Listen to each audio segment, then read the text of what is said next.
എന്നെ എങ്ങനെ ഹാൻഡിൽ ചെയ്യണമെന്ന് അറിയുന്ന ഒരാൾ അച്ഛൻ മാത്രമേ ഉള്ളൂ.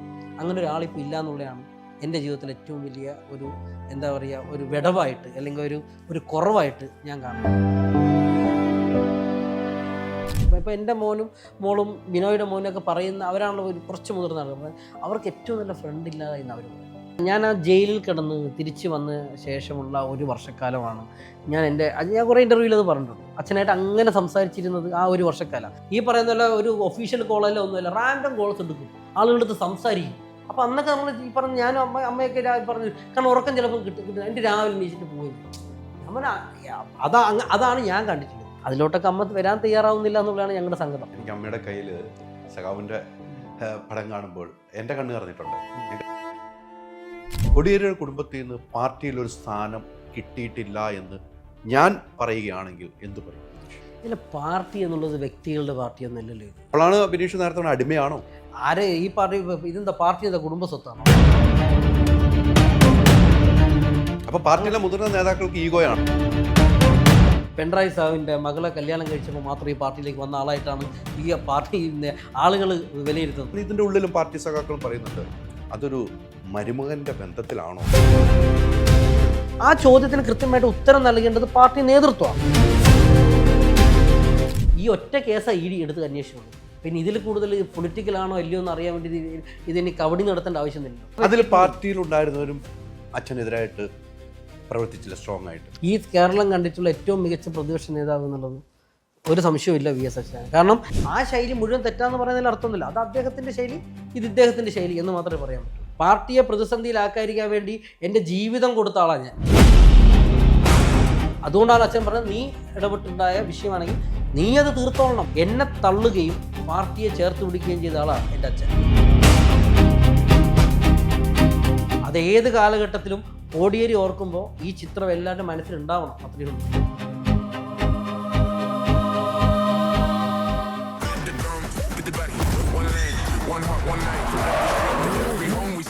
ഈ ഓണത്തിന് മൈജിയിൽ നിന്ന് പർച്ചേസ് ചെയ്യുമ്പോൾ 20 കാറുകൾ, 25 സ്കൂട്ടറുകൾ, 50 ഇന്റർനാഷണൽ ട്രിപ്പുകൾ, 1 ലക്ഷം രൂപ വീതം 100 പേർക്ക്, ബമ്പർ സമ്മാനമായി BMW കാർ, 30 കോടി രൂപയുടെ ഉറപ്പായ സമ്മാനങ്ങളും ഡിസ്കൗണ്ടുകളുമായി. മൈജി ഓണം മാസ് ഓണം.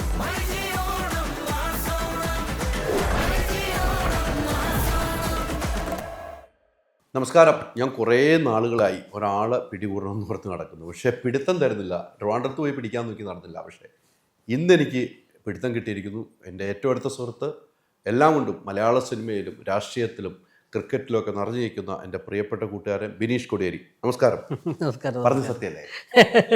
അത് കുറേയായി ഹൈദരിങ്ങനെ വിളിക്കുന്നത്. ഞാൻ പിന്നെ ഈ പറയുന്ന പോലെ ഇൻ്റർവ്യൂ ഇങ്ങനെ കൊടുത്ത് നടക്കുന്ന ഒരാളാവണമെന്നൊരു ധാരണ ഇല്ലാത്തതുകൊണ്ട് തന്നെയാണ് ഞാൻ മാറിയിടുന്നത്. പിന്നെ ഹൈദർ വിളിച്ചു കഴിഞ്ഞാൽ നമുക്ക് തട്ടിക്കളയാൻ പറ്റില്ല സ്വാഭാവികമായിട്ടും. അതുകൊണ്ടാണ് ഇപ്രാവശ്യം ഇങ്ങനെ ഒരു അവസരം വന്നു. ഓണം കൂടെ ആകുമ്പോൾ നമുക്ക്, അതെ, ഓണം കൂടെ ആകുമ്പോൾ അങ്ങനെ ഒരു കളറിൽ പിടിക്കാമല്ലോ. കളറിൽ പിടിക്കാം, കളർ ഷർട്ടും. പിന്നെ നിനക്ക് മാക്സിമം നമ്മളെ കാര്യങ്ങൾ ചോദിക്കാലോ അല്ലേ? കാര്യങ്ങൾ ചോദിക്കും. ഞാൻ ഇന്റർവ്യൂ ഒക്കെ വിളിച്ച് പിന്നെ 2-3 മെയിൻ സ്ട്രീം ഇന്റർവ്യൂ കണ്ടപ്പോൾ എനിക്ക് വട്ടായി. ഞാൻ വിളിച്ചിട്ട് ബിനീഷ് വരുന്നില്ല, അവിടെ കൊടുത്തു. അപ്പൊ തന്നെ ഞാൻ ലിങ്ക് എടുത്ത് അയച്ചു. അപ്പൊ ലിങ്ക് എടുത്ത് അയച്ചപ്പോൾ ബിനീഷ് ഞാൻ ഓൺലൈൻ ഇതിൽ കൊടുക്കുന്നുണ്ടെങ്കിൽ എനിക്ക് തരാമെന്ന് ഉറപ്പാണ്. ആ ഉറപ്പ് ഇവിടെ പാലിച്ചിരിക്കുന്നു. അതുകൊണ്ട് എനിക്ക് സന്തോഷം. ഓണങ്ങൾ ഇങ്ങനെ ഒത്തിരി കഴിഞ്ഞു പോകുന്നു അല്ലേ? ഓണങ്ങൾ ഒത്തിരി കഴിഞ്ഞു പോകുന്നു. ഇപ്പോൾ ഒരു ഓണ സമയമാണ്. അച്ഛനുള്ളപ്പോൾ ഓണം, അച്ഛനില്ലാത്ത ഓണം. അച്ഛനുള്ള ഓണം എനിക്ക് തോന്നുന്നു വളരെ, ഞാൻ അറിയപ്പെട്ടിരുന്ന അച്ഛനുള്ള ഓണം ഗംഭീരമായിരുന്നു. നിങ്ങൾക്ക് എല്ലാവരും എവിടെ ഉണ്ടെങ്കിലും അച്ഛൻ്റെ കൂടെ ഉണ്ടാവും. അച്ഛനില്ലാത്ത കുറേ ഓണം ഇങ്ങനെ കഴിഞ്ഞു. ഈ ഓണത്തിലെത്തുമ്പോൾ അച്ഛൻ്റെ ഓർമ്മകൾ ഉണ്ടാവും. അല്ല, ഈ വിശേഷ ദിവസങ്ങളിലൊക്കെ പറ്റാവുന്ന അത് കുറച്ച് നമ്മുടെ ജീവിതത്തിൽ ഒരു 10-15 വർഷമേ അങ്ങനത്തെ സ്ഥിരമായിട്ട് ഓണത്തിനൊക്കെ ഉണ്ടാകുന്ന രീതിയിൽ ഓണവും ഞങ്ങളുടെ നാട്ടിൽ വിഷുവാണ് കുറച്ചുകൂടി പ്രധാനം. പക്ഷെ ഓണത്തിനും എപ്പോഴും ഉണ്ടാവും. അച്ഛങ്ങളുടെ സമയത്ത് ഓണത്തിന് എപ്പോഴും നമുക്ക് ഗസ്റ്റുകൾ ഉണ്ടാവും. നമ്മുടെ വീട്ടിൽ ഗസ്റ്റുകൾ എപ്പോഴും ഉണ്ടാവും. ഗസ്റ്റുകളെന്ന് വെച്ചാൽ നമുക്ക് ഭക്ഷണം, അമ്മയ്ക്ക് എപ്പോഴും ഭക്ഷണം കൊടുക്കാൻ വേണ്ടി ഇപ്പോഴും അങ്ങനെ തന്നെയാണ്. നമ്മുടെ വീടുകളിൽ വരുന്ന എല്ലാ ആളുകൾക്കും ഭക്ഷണം കഴിപ്പിച്ചിട്ട് അമ്മ വിടാറുള്ളൂ, ഭക്ഷണം കൊടുക്കാറുണ്ട്. അപ്പോൾ ഓണത്തിന് പ്രത്യേകിച്ചിട്ട് ഒരുപാട് ആളുകളെ വിളിച്ച് ഭക്ഷണം കൊടുക്കുക, നമ്മളെല്ലാവരും ഒരുമിച്ചിരുന്ന്. അപ്പം ഞാൻ അങ്ങനെയൊക്കെ കണ്ടു വളർന്ന ഒരു കുടുംബ പശ്ചാത്തലം കൂടി ഉള്ളതുകൊണ്ടായിരിക്കും എനിക്ക് ആളുകളടുത്ത് ചേർന്നിരിക്കാനും ചേർന്ന് സംസാരിക്കാനും അതിൻ്റെ ഭാഗമായിട്ട് ഇരിക്കാനൊക്കെ ഭയങ്കര ഇഷ്ടമുള്ള നമ്മളെ കുടുംബത്തിൻ്റെ അന്തരീക്ഷം അങ്ങനെയാണ്. എല്ലാ ആളുകളെയും വിളിച്ച് ഭക്ഷണം കൊടുക്കാൻ വേണ്ടി ശ്രമിക്കും. നമ്മുടെ ഫാമിലിയുള്ള ആളുകളെ, എല്ലാത്ത ആളുകളെ എല്ലാവരെയും വിളിച്ച് ഭക്ഷണം കൊടുക്കും. അപ്പോൾ അതൊരു വലിയൊരു ഒരു മിസ്സിങ് തന്നെയാണ്. ഇപ്പോൾ ഒരു 3 വർഷമായിട്ട് നമുക്ക് അങ്ങനെ ഒരു ഓണം ഒന്നുമില്ല, പരിപാടിയില്ല. അച്ഛനില്ലാത്തതുകൊണ്ട് അങ്ങനത്തെ ഒരു ഓണത്തിൻ്റെ പരിപാടികളൊന്നുമില്ല. ഇങ്ങനെ നിൽക്കുന്നു. അപ്പോൾ നമ്മൾ ഒറ്റപ്പെട്ട് ഇങ്ങനെ കുറച്ചായിട്ട് നമ്മൾ മാത്രമായിട്ട് ചുരുങ്ങി ഇങ്ങനെ ഇരിക്കുന്നു മാത്രമേ ഉള്ളൂ. അതൊരു വലിയ വിടവാന്നേ, അതൊന്നും നികത്താൻ വേണ്ടി പറ്റില്ല. അത് ഈ നമ്മളുള്ളിടത്തോളം കാലം അത് നമ്മുടെ ജീവിതത്തിൻ്റെ കൂടെ സഞ്ചരിച്ച് അങ്ങ് ഇല്ലാണ്ടാവുന്നല്ലാണ്ട് അതൊന്നിനി നികത്താൻ പറ്റുന്നൊരു വിടവൊന്നുമല്ലല്ലോ. പക്ഷെ ആ വിടവ് മക്കളിലും കൂടുതലും സഹിക്കുന്ന അമ്മയായിരിക്കും. അതെ അല്ലേ? എനിക്ക് അമ്മയുടെ കയ്യിൽ സഖാവിൻ്റെ പടം കാണുമ്പോൾ എൻ്റെ കണ്ണ് നിറഞ്ഞിട്ടുണ്ട്. ഞാൻ കഴിഞ്ഞ ദിവസം ഒരു മനുഷ്യൻ്റെ അമ്മയുടെ കൈ ഇതാണ് കാണിക്കുന്നത്. അമ്മ ഇങ്ങനെയാണ്, ലാൽസലാം വിളിച്ച കൈകൾ ഇങ്ങനെ ഇവിടെ കുത്തിയിരിക്കണം. അപ്പൊ അമ്മയ്ക്കുണ്ടാവുന്ന ഒരു വിഷമം വലുതാണ്. മക്കൾ ഇങ്ങനെ യാത്ര ചെയ്യുവാണല്ലേ, അമ്മ വീട്ടിലാണ്. അതാ ആ ഒരു എത്ര തന്നെ പറഞ്ഞാലും കുടുംബത്തിനുണ്ടാകുന്ന നഷ്ടത്തിൻ്റെ അത്രയും വരില്ലല്ലോ മറ്റാർക്കും. നമുക്ക് പല രീതിയിൽ ഇൻ്റർപ്രറ്റ് ചെയ്താൽ പോലും കുടുംബത്തിനുണ്ടായ നഷ്ടം തന്നെയാണല്ലോ ഏറ്റവും വലുത്. അത് പ്രത്യേകിച്ച് അമ്മയ്ക്കുണ്ടായ നഷ്ടം എന്നുള്ളത് വളരെ രാഷ്ട്രീയത്തിൽ വളരെ ചെറുപ്പം എന്ന് പറയാവുന്ന വയസ്സിലാണ്, 69ാമത്തെ വയസ്സിലാണ് അച്ഛൻ മരണപ്പെടുന്നത്. അപ്പോൾ അതൊരു അമ്മയ്ക്ക് അത്രയും ഈ പ്രായത്തിൻ്റെ ഈ പറയുന്ന ആവുന്നതേ ഉള്ളൂ. ഈ ചെറിയ പ്രായത്തിൽ അങ്ങനെ രാഷ്ട്രീയത്തിൻ്റെ ഇത് വെച്ച് നോക്കുമ്പോൾ അങ്ങനെ ഒരു പ്രായമേ ഉള്ളൂ. അപ്പോൾ അങ്ങനെയൊക്കെ വരുമ്പോഴത്തേക്ക് അതൊരു വല്ലാത്ത നമ്മൾ പറഞ്ഞ് മനസ്സിലാക്കുന്നതിലോ പറഞ്ഞ് സമാധാനിപ്പിക്കുന്നതിനോ ഒന്നും പറ്റാത്തൊരു വിടവ് അവർക്കുണ്ട്. പിന്നെ നമുക്കിനി ചെയ്യാൻ പറ്റുന്ന അമ്മയ്ക്ക് ഇഷ്ടമുള്ള പോലെ അമ്മയുടെ ലൈഫിനെ ഇനി മുന്നോട്ട് പോകാൻ വേണ്ടി എന്താണോ അമ്മയ്ക്ക് ഇഷ്ടം ആ അമ്മയുടെ ഇഷ്ടത്തിൻ്റെ ഒപ്പം സഞ്ചരിക്കുക. അമ്മയ്ക്ക് എന്താണോ ഇനി ഏത് രീതിയിലാണോ അമ്മയ്ക്ക് ഇഷ്ടം ജീവിതത്തെ മുന്നോട്ട് കാണാൻ വേണ്ടി, ഏത് രീതിയിലാണ് അമ്മയ്ക്ക് ഇഷ്ടം ജീവിക്കാൻ വേണ്ടിയിട്ട് സന്തോഷം കിട്ടുന്നത് എന്താണോ ആ സന്തോഷം കൊടുക്കാൻ വേണ്ടി തയ്യാറ്. പക്ഷേ അതിലോട്ടൊക്കെ അമ്മ വരാൻ തയ്യാറാവുന്നില്ല എന്നുള്ളതാണ് ഞങ്ങളുടെ സങ്കടം. ഇപ്പം ഒരു 3 വർഷമായിട്ട് വളരെ അങ്ങനത്തെ ഒരു ഇതിൽ തന്നെയായിരുന്നു. ഇപ്പോൾ ഒരു 5-6 മാസമായിട്ടാണ് ശരിക്കും അമ്മ ഒന്ന് പുറത്ത് ഒന്ന് ഇറങ്ങി ഒരു പൊതുവേദിയിൽ വന്ന് ആളുകളുടെ അടുത്തൊക്കെ ഇങ്ങനത്തെ പരിപാടികളൊക്കെ വന്ന് അത് ഞങ്ങൾ അത്രയും നിർബന്ധിച്ചിട്ടാണ്. ഞങ്ങൾ അത്രയും ആളുകൾ ഇങ്ങനെ പറയുന്നു. ഇപ്പം ഞങ്ങൾ യാത്ര ചെയ്യുമ്പോൾ സ്വാഭാവികമായിട്ടും ഞങ്ങളുടെ അടുത്ത് ചോദിക്കുമല്ലോ അമ്മയെ കാണുന്നില്ലല്ലോ ഇങ്ങനെ നിരന്തരമായ ചോദ്യങ്ങൾ. അപ്പോൾ ഞാനും ബിനോയ് ഒക്കെ തന്നെ അമ്മയോട് സംസാരിച്ചതിൻ്റെ ഭാഗമായിട്ട് ഇപ്പോൾ ഒരു 5-6 മാസമായിട്ട് അമ്മ ഒന്ന് പൂർണ്ണമായിട്ട് പരിപാടികളൊക്കെ പോയി തുടങ്ങുന്നു. അച്ഛൻ്റെ മരണസമയത്ത് എനിക്കൊന്ന് അച്ഛനെ ഒത്തിരി വേദനിപ്പിച്ചിട്ടുണ്ടല്ലേ? അച്ഛൻ ഭയങ്കരമായിട്ട് വേദന അനുഭവിച്ചു. പല രീതിക്ക് മക്കളുടെ രീതിയിൽ വേദന അനുഭവിച്ചു, രാഷ്ട്രീയത്തിൽ വേദന അനുഭവിച്ചു. അച്ഛൻ്റെ മരണ സമയങ്ങളിൽ കൂടെ ഉണ്ടായിരുന്നു. അച്ഛൻ എന്തെങ്കിലും പറഞ്ഞിട്ടുണ്ടോ? അച്ഛൻ ഒരുപാട് കാര്യങ്ങൾ പറഞ്ഞിട്ടുണ്ട്, നമ്മുടെ മനസ്സിൽ ഓർത്ത് വെക്കുന്നു. അച്ഛൻ ഞാനതാ പറഞ്ഞത്, ഞാൻ ആ ജയിലിൽ കിടന്ന് തിരിച്ചു വന്ന ശേഷമുള്ള ഒരു വർഷക്കാലമാണ് ഞാൻ കുറേ ഇൻ്റർവ്യൂവിൽ അത് പറഞ്ഞിട്ടുണ്ട്. അച്ഛനായിട്ട് അങ്ങനെ സംസാരിച്ചിരുന്നത് ആ ഒരു വർഷക്കാലം നിരന്തരം ഒരു 1-2 മണിക്കൂറൊക്കെ സംസാരിച്ചിരുന്നു. എനിക്ക് തോന്നുന്നു ജീവിതകാലത്തിൽ എന്താണോ ഇനി മുന്നോട്ട് പോകേണ്ട ജീവിതം, അതിന് മുമ്പുണ്ടായിരുന്ന ജീവിതം, എല്ലാത്തിനെക്കുറിച്ച് അച്ഛൻ ആ ഒരു വർഷത്തിൻ്റെ തന്നെ അടുത്ത് സംസാരിച്ചിട്ടുണ്ട്. അതുകൂടാതെ ഇനി മുന്നോട്ട് പോകുമ്പോൾ ഈ പാർട്ടിയിൽ അല്ലെ ഈ ഇതിനകത്ത് ആരൊക്കെ കൂടെ ഉണ്ടായിരുന്നു, ആരൊക്കെ കൂടെ ഇല്ലായിരുന്നു, എന്തായിരുന്നു സംഭവിച്ചത്, എന്തായിരുന്നു ഈ കേസുമായി ബന്ധപ്പെട്ടത് എന്നുള്ള അച്ഛൻ്റെ ബോധ്യങ്ങൾ മുഴുവനും എൻ്റെ അടുത്ത് സംസാരിച്ചിട്ടുണ്ട്. അതുകൊണ്ട് എനിക്ക് ആ കാര്യത്തെക്കുറിച്ചൊക്കെ നല്ല ധാരണയുണ്ട്. മുന്നിൽ കാണുന്ന മുഖങ്ങളും മുന്നിൽ കാണുന്ന ആളുകളൊക്കെ എന്താണെന്നൊക്കെ നല്ല ധാരണ തന്നിട്ടാണ് അച്ഛൻ പോയിട്ടുള്ളത്. അപ്പോൾ അതൊരു എൻ്റെ മുന്നോട്ടുള്ള ജീവിതത്തിൽ ഏറ്റവും വലിയ ധൈര്യം, അല്ലെങ്കിൽ മുന്നോട്ട് ജീവിക്കാൻ വേണ്ടി പ്രേരിപ്പിക്കുന്ന ഏറ്റവും വലിയ ധൈര്യം. ഞാൻ ഇതിലൊന്നും ഇങ്ങനെയൊന്നും ജീവിച്ച് പോയാൽ പോരാ, എനിക്ക് ഇനിയും ഒരുപാട് കാര്യങ്ങൾ ചെയ്യാനുണ്ട് എന്നുള്ള നല്ല സന്ദേശം തന്നിട്ട് അച്ഛൻ പോയിട്ടുള്ളത്. അത് ഞാൻ ചെയ്യും. അച്ഛൻ ഇപ്പോൾ പറഞ്ഞതനുസരിച്ച് ആരൊക്കെ മുഖമാണ് എല്ലാം ഓർമ്മയുണ്ട്. എന്നിട്ടും ഈ പാർട്ടിയിൽ തന്നെ ബിനീഷ് തുടരുന്നു. എനിക്ക് തോന്നുന്നു ബിനീഷ് ജയിലിൽ കിടന്നപ്പം പാർട്ടിയിൽ നിന്നും സപ്പോർട്ടില്ലായിരുന്നു, ജയിലിൽ നിന്ന് ഇറങ്ങിക്കഴിഞ്ഞപ്പോഴും സപ്പോർട്ടില്ലായിരുന്നു. ഇപ്പം ഞാൻ കാണുന്നത് കഴിഞ്ഞ ദിവസം വരെ ED റെയ്ഡ് അല്ലേ, റിയാസിൻ്റെ വീട്ടിൽ ED റെയ്ഡ് നടന്നു, സുഹൃത്തുക്കളെ വീട്ടിൽ ED റെയ്ഡ് നടന്നു. പാർട്ടി അതിശക്തമായി എതിർക്കുന്നു. എനിക്കൊന്ന് ബിനീഷിൻ്റെ സംഭവമായി ബന്ധപ്പെട്ട് ബിനീഷിൻ്റെ സുഹൃത്തുക്കളെ വീട്ടിൽ റെയ്ഡ് നടന്നു. ഒരു പാർട്ടിയും അതിൻ്റെ കൂടെ നിന്നില്ല, ഒരു പാർട്ടി പ്രവർത്തകരും നിന്നില്ല. അത് കോടിയേരി ബാലകൃഷ്ണൻ മോനാണ്, തള്ളിപ്പറയായിരുന്നു പാർട്ടിയിലുള്ളവർ. എന്നിട്ടും പാർട്ടിയിൽ നിൽക്കുന്നു. ഇന്നലെ അവരെ കണ്ടതാണ് ഈ സംഭവങ്ങൾ, കണ്ടതുകൊണ്ടാണ് ഇപ്പം ചോദിക്കുന്നത്. കഴിഞ്ഞ ദിവസം ഇൻ്റർവ്യൂ എടുത്ത് ചോദിക്കാൻ പോലും പറ്റില്ല.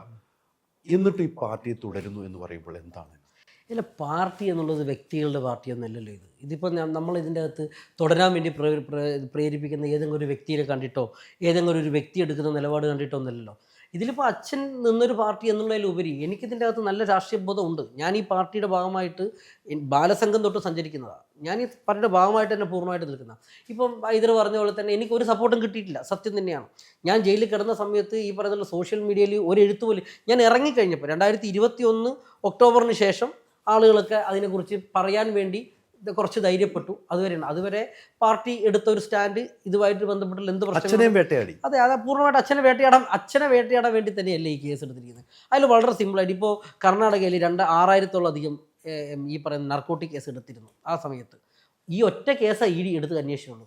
പിന്നെ ഇതിൽ കൂടുതൽ പൊളിറ്റിക്കലാണോ അല്ലയോ എന്ന് അറിയാൻ വേണ്ടി ഇതിന് കബഡി നടത്തേണ്ട ആവശ്യമൊന്നുമില്ലല്ലോ. അത് മനസ്സിലാക്കാൻ വേണ്ടിയിട്ട് അതിൽ പാർട്ടിയിലുണ്ടായിരുന്നവരും അച്ഛനെതിരായിട്ട് പ്രവർത്തിച്ചില്ല സ്ട്രോങ് ആയിട്ട്. അല്ല, അതൊന്നും നീ കയറി അങ്ങനല്ല അങ്ങനെയൊക്കെ പറഞ്ഞാൽ ഞാൻ അതിലോട്ടൊന്നും ഞാൻ അത്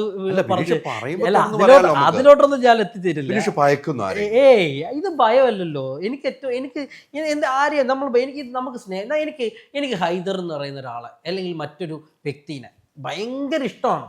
ആ ഹൈദർ എന്ന് പറയുന്ന ആളെ എനിക്ക് ഇഷ്ടപ്പെടുന്നത് വേറെ ഏതെങ്കിലും ഒരു വ്യക്തി വന്നിട്ട് എന്തെങ്കിലും ഒരു കാര്യം പറഞ്ഞ് അതിനെ ഇല്ലാത്തൊരു കാര്യം പറഞ്ഞ് അല്ലെങ്കിൽ അതിനെ ഹൈദറിന് ഇഷ്ടപ്പെടാത്ത രീതിയിലേക്കുള്ള കാര്യങ്ങൾ പറഞ്ഞു ഞാൻ ഹൈദറിനെ വെറുക്കില്ല.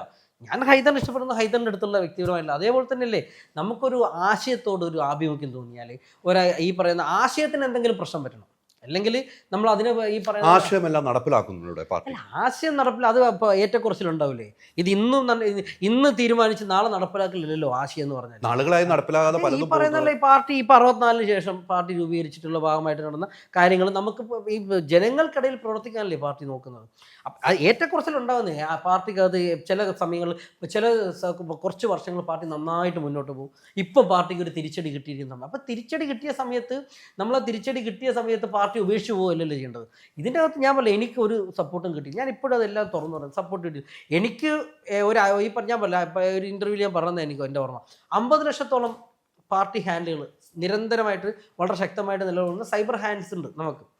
അന്ന് പാർട്ടി അങ്ങനത്തെ ഒരു നിലപാടെടുത്തപ്പോൾ 500 പോലും ഉണ്ടാവില്ല, ഒരു 100 താഴെ എന്ന് എനിക്ക് പറയാൻ പറ്റുള്ളൂ. 100 താഴെ ആളുകളാണ് എനിക്ക് വേണ്ടിയിട്ട് ഒരു പോസ്റ്റർ എന്ത് ചെയ്യാറ്. ആ 100 താഴെ ആളുകളെ ഈ പറയുന്ന നമ്മുടെ കൂടുന്നുള്ള ആളുകൾ മുഴുവൻ വിളിച്ച് ചീത്ത വിളിക്കായിരുന്നു. ഈ എൻ്റെ ഫോട്ടോ ഇട്ടിട്ട്, അതായത് എൻ്റെ ഒരു എൻ്റെ ഏറ്റവും അടുത്തൊരു വനിതാ സഹോദരൻ എൻ്റെ കൂടെ എനിക്കറിയാം ബിനീഷ് ചേട്ടനെ എന്നുള്ള സാറിന് ഒരു ഫോട്ടോ ഇട്ടപ്പോൾ ആ കുട്ടിയുടെ നമ്മുടെ സാക്കൾ പോയിട്ട് നിനക്കൊന്നും വേറെ പണിയില്ലേ, ഇങ്ങനെയുള്ളവൻ്റെ കൂടെയാണോ ഇത്.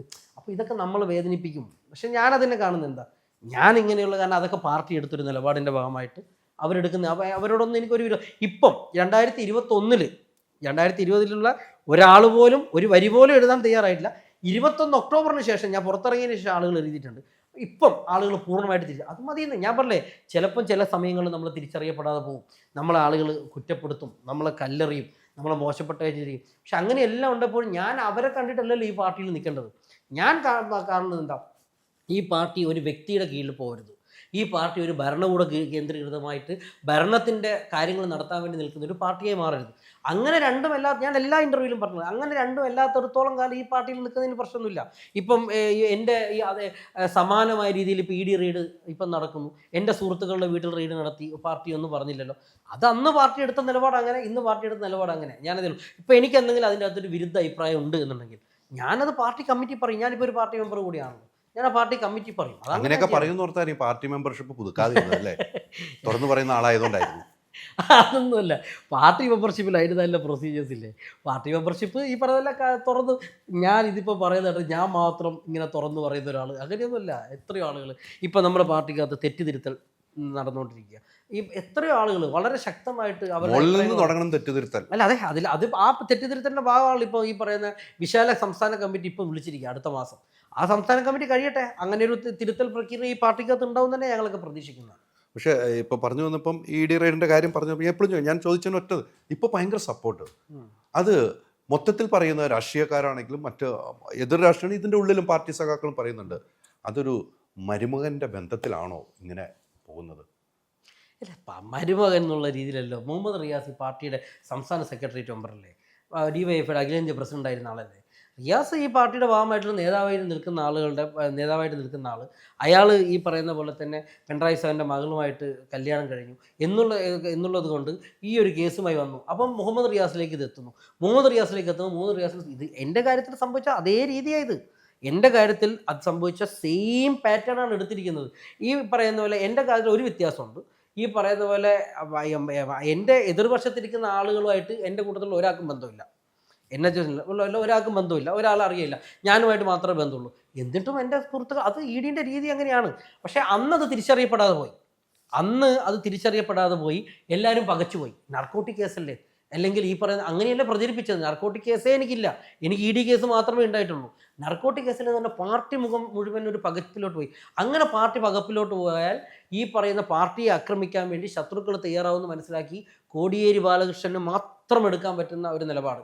ഇപ്പം ഞാനത് ഉറപ്പിച്ച് പറയുന്നു. അങ്ങനെ എടുക്കാൻ വേണ്ടിയിട്ട് അതിന് മുമ്പും അങ്ങനെ ഒരു വിഷയം ഉണ്ടായില്ല.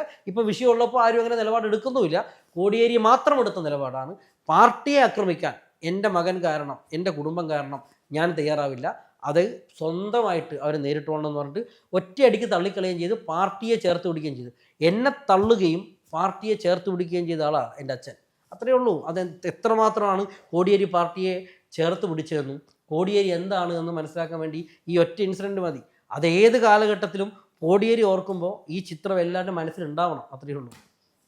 അല്ല, അത് പറയുമ്പം രണ്ട് കാര്യം കൂടെ ചോദിക്കണം. കോടിയേരി സഖാവിൻ്റെ മരണത്തിന് ശേഷം ഉണ്ടായ 2-3 കാര്യമുണ്ട്. എനിക്ക് തോന്നുന്നു ഏറ്റവും കൂടുതൽ പിണറായി വിജയൻ കോടിയേരി സഖാവിൻ്റെ സഖാവിൻ്റെ അരികിലിരുന്ന വ്യക്തിയാണ്. പക്ഷേ പൊതുവെ പറയുന്നതാണ്, എനിക്ക് അറിയില്ല പൊതുവെ. എന്നാൽ സഖാവിൻ്റെ വിലാപയാത്ര പല സ്ഥലങ്ങളിൽ കട്ട് ചെയ്യപ്പെട്ടു. എന്നുവെച്ചാൽ സഖാവിനെ കാണാൻ ആയിരങ്ങൾ ഒഴുകിയെത്തുവാണ്. ആ വിലാപയാത്ര കട്ട് ചെയ്യാനുള്ള കാരണം എപ്പോഴെങ്കിലും പാർട്ടി സഖാവ് എന്ന നിലയിൽ അല്ലെങ്കിൽ സ്വന്തം മകൻ എന്ന നിലയിൽ ചോദിക്കപ്പെട്ടിട്ടുണ്ടോ? അല്ല, അങ്ങനെ ഞാൻ ചോദിക്കണമെന്നില്ല. ഞാൻ പറയേണ്ടത് കമ്മിറ്റിക്കകത്തല്ലേ. ഞാനിപ്പോൾ എൻ്റെ അച്ഛൻ എന്നുള്ളതിനേക്കാൾ ഉപരി ഈ പറയുന്ന പോലെ പാർട്ടിയുമായിട്ട് ബന്ധപ്പെട്ട് നിൽക്കുമ്പോൾ ഈ പാർട്ടിയുടെ സംസ്ഥാന സെക്രട്ടറി, ഈ പാർട്ടിയുടെ പോളിറ്റ് ബ്യൂറോ മെമ്പറായിരുന്ന ആളാണ്. അപ്പോൾ അങ്ങനെയുള്ള ഒരാളുമായിട്ട് ബന്ധപ്പെട്ട കാര്യങ്ങൾ തീരുമാനിക്കുന്നതിൽ പാർട്ടിക്ക് പൂർണ്ണമായ അധികാരമുണ്ട്. കുടുംബത്തിനുള്ള അധികാരം പോലെ തന്നെ പാർട്ടിക്കും അധികാരമുണ്ട്. അതുമായി ബന്ധപ്പെട്ട ഒരുപാട് ഈ പറയുന്നുള്ള എതിർ പറഞ്ഞ പോലെ തന്നെയുള്ള വിഷമങ്ങൾ എൻ്റെ പാർട്ടി സഖാക്കൾ എൻ്റെ അടുത്ത് പറഞ്ഞിട്ടുണ്ട്. ഞങ്ങൾ കാണാൻ ആഗ്രഹിച്ചു, ഞങ്ങൾക്ക് ഞങ്ങളുടെ സഖാവിനെ കാണാൻ പറ്റിയില്ല എന്നുള്ള വിഷമങ്ങൾ പങ്കുവെച്ചിട്ടുണ്ട്. അത് പക്ഷേ പാർട്ടി അന്ന് അങ്ങനെ ഒരു നിലപാടെടുത്തത്. അത് എന്തുകൊണ്ട് അങ്ങനെ നിലപാട് എടുത്തു എന്നുള്ളത് ഞാൻ ഈ പറയുന്ന പോലെ തന്നെ നമ്മളൊരു പൊതുമധ്യത്തിൽ ഇപ്പം ഞാൻ പറഞ്ഞാൽ അത് പാർട്ടിയെ വീണ്ടും വേറെ തരത്തിലേക്ക് എൻ്റെ വായിൽ നിന്ന് അങ്ങനത്തെ ഒരു വാചകം വന്നാൽ അത് ഞാൻ പാർട്ടിയെ ഈ പറയുന്ന പോലെ ഒരു പ്രതിസന്ധിയിലേക്ക് ഇപ്പോഴും സമ്മതിക്കുന്നുണ്ട്. ഞാൻ അങ്ങനെ പറയില്ല.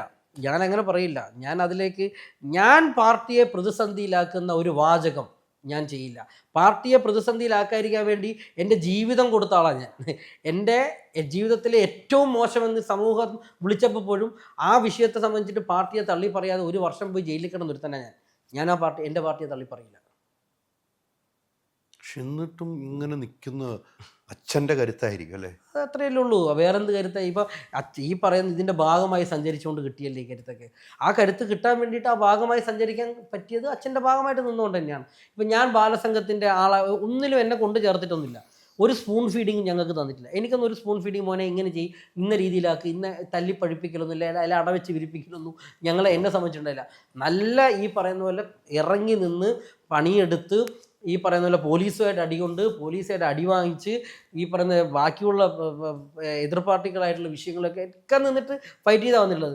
ഒരു സ്പൂൺ ഫീഡിങ്ങിലും പോയിട്ട് ഈ പറയുന്ന പോലെ ഇന്ന കാര്യങ്ങൾ ചെയ്തു തരണമെന്ന് പറഞ്ഞില്ല. അതുകൊണ്ട് തന്നെ എന്തെങ്കിലും ഒരു വിഷയം വരുമ്പോൾ ഇങ്ങനെ പേടിച്ച് പോയിട്ട് ഉടനെ കാലിൽ വീണിട്ട് അയ്യോ ഞങ്ങളെ രക്ഷിക്കണേ എന്നൊന്നും പറയേണ്ട രീതി എൻ്റെ ജീവിതത്തിൽ ഇന്നേവരെ ഉണ്ടായിട്ടില്ല. പലർക്കും അങ്ങനെ ഉണ്ടായിട്ടുണ്ടാവാം ചിലപ്പോൾ. അതിന് ഈ പറയുന്ന പോലെ രക്ഷിക്കാൻ വേണ്ടിയിട്ട് കാൽക്കൽ വീഴുന്നിട്ട് രക്ഷപ്പെടുന്ന രീതിയിലുണ്ടാവും. അച്ഛൻ പറഞ്ഞൊരു വാചകമുണ്ട്, ഇതുമായിട്ട് അത് എപ്പോഴെങ്കിലും മറ്റൊരു അവസരത്തിൽ വലിയൊരു ഘട്ടം വരുമ്പോൾ ഞാനത് പറയാം എന്തിനാണ് അങ്ങനെ പറഞ്ഞതെന്നുള്ളത്, എന്ത് കാര്യത്തിനാണെന്ന് പറഞ്ഞത്. പക്ഷേ ആ വാചകം ഇങ്ങനെയായിരുന്നു: നേർക്ക് നേർ വരുമ്പോൾ സന്ധി ചെയ്യേണ്ടതല്ല രാഷ്ട്രീയം.